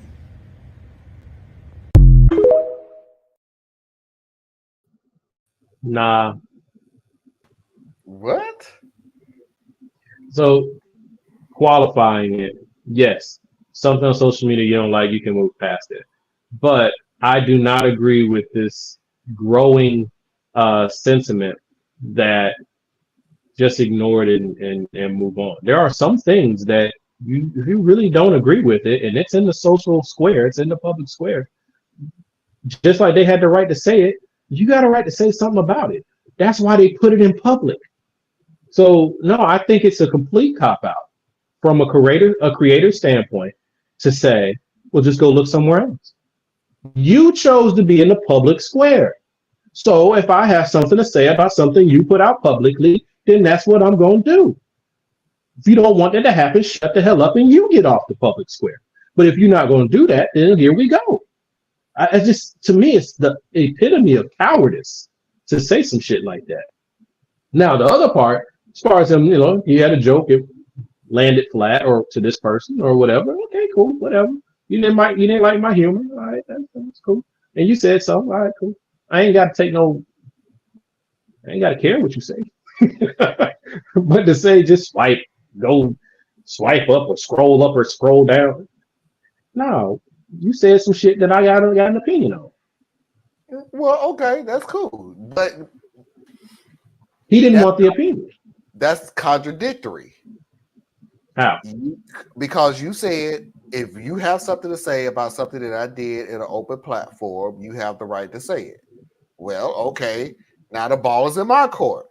I don't like what you said. So I'm going to say something back to you. That, hey, it was a joke. You took it the wrong way. So get over your damn self. Okay. Now, we can go back and forth like a freaking tennis match. Okay. But my opinion is you didn't like what I said. Now, you have one or two choices. Either you can say something back to me, which my personality, I'm talking for him, which I shouldn't, but I'm going to do it because he's not here. You said something to him, knowing his personality, you knew he was going to say something back. Yeah. And he did. Because we're in public. We're having a public, people got to stop pretending like this is some private conversation that you're having. Like what we're doing right now. We're doing this in public. So if somebody doesn't like what something one of us say, then they got every right to say something. If we don't want it, turn off the comments or don't do the video. It's just, come on. You decided as a creator to bring your happy ass out into the public space. So be ready to defend the stuff that you say. Be willing to engage in a conversation if it's a legit conversation, or not. But to say, well, you don't like what I'm saying, just scroll on by. You a coward. You a coward. Coward. How would that be a coward? If you don't like what I'm saying, you came out in the middle of the street and said fire trucks are yellow. And I said, what the main color for fire trucks is actually red. It's rare that you would see a yellow fire truck. Well, if you don't like me saying that it's yellow, why don't you just go on down the street? Because you came out here, right? I didn't come in your house. You came out here. So let's have that conversation. We want to have a conversation. He has the right to go. He has the right. He does. But he has the right to come out and say whatever he wants to in public. You came into the public. That's the main thing here. You don't control the public. So if you decided that you wanted to come out of your hidey hole and come into the public and say whatever the hell you got in your head to come out, then the public has a right to respond and to say to them, well, just scroll on by. Yeah, you have the right to say that too. But it's still you being a coward. Because you the one who came outside.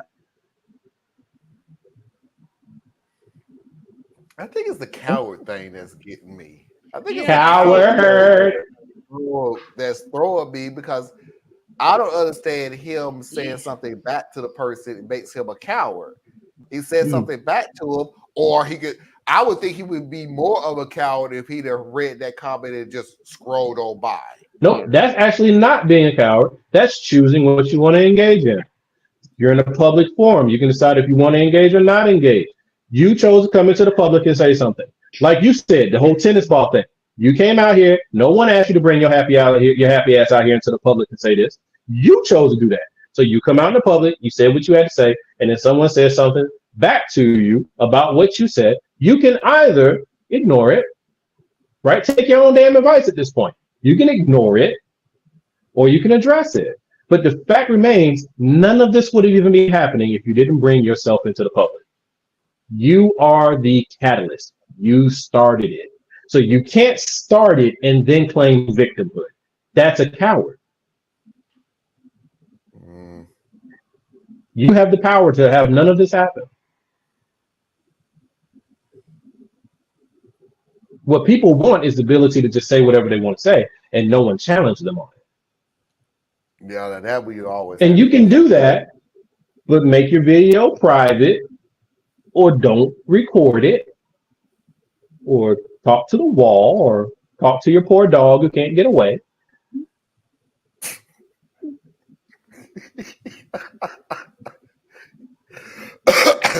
Well, I'm finna end this.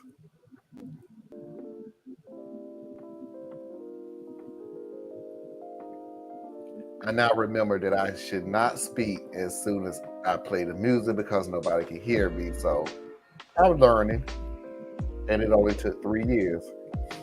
Tracy, tell everybody where they can find you. Thursday, I'm doing a solo show.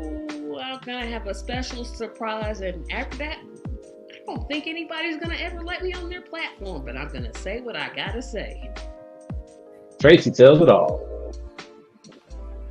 Sounds like a good show. Ooh, that's a good one. Tracy tells it. That sounds like a good show. Theas? Yeah, I ain't got. Hey, definitely check out Tracy's show on Thursday. Check out Marlon's shows on Friday and Saturday. Make sure you go to Borrelia, etc., and check out Anna's content. I don't know. I think I'm going to bring back Marlon the What If series for me on the complex mind side, and I'm gonna get rid of all the other stuff that I do, and then my new project, which is coming down the line. Ladies and gentlemen, boys and girls, children of all ages, non-conforming individuals, and of course, I'm assuming you're LGBTQ until you. That is our show for tonight. I appreciate Tracy. I appreciate Theas. And until next time, we will see you when we see you. Peace. Thank you, Parker, for reminding everybody to fill out my survey. You're the only one that turned it in. Thank you. Yeah, I'll get to it. 31st is coming. See what had happened, right? Yeah, y'all don't do it. Don't come on my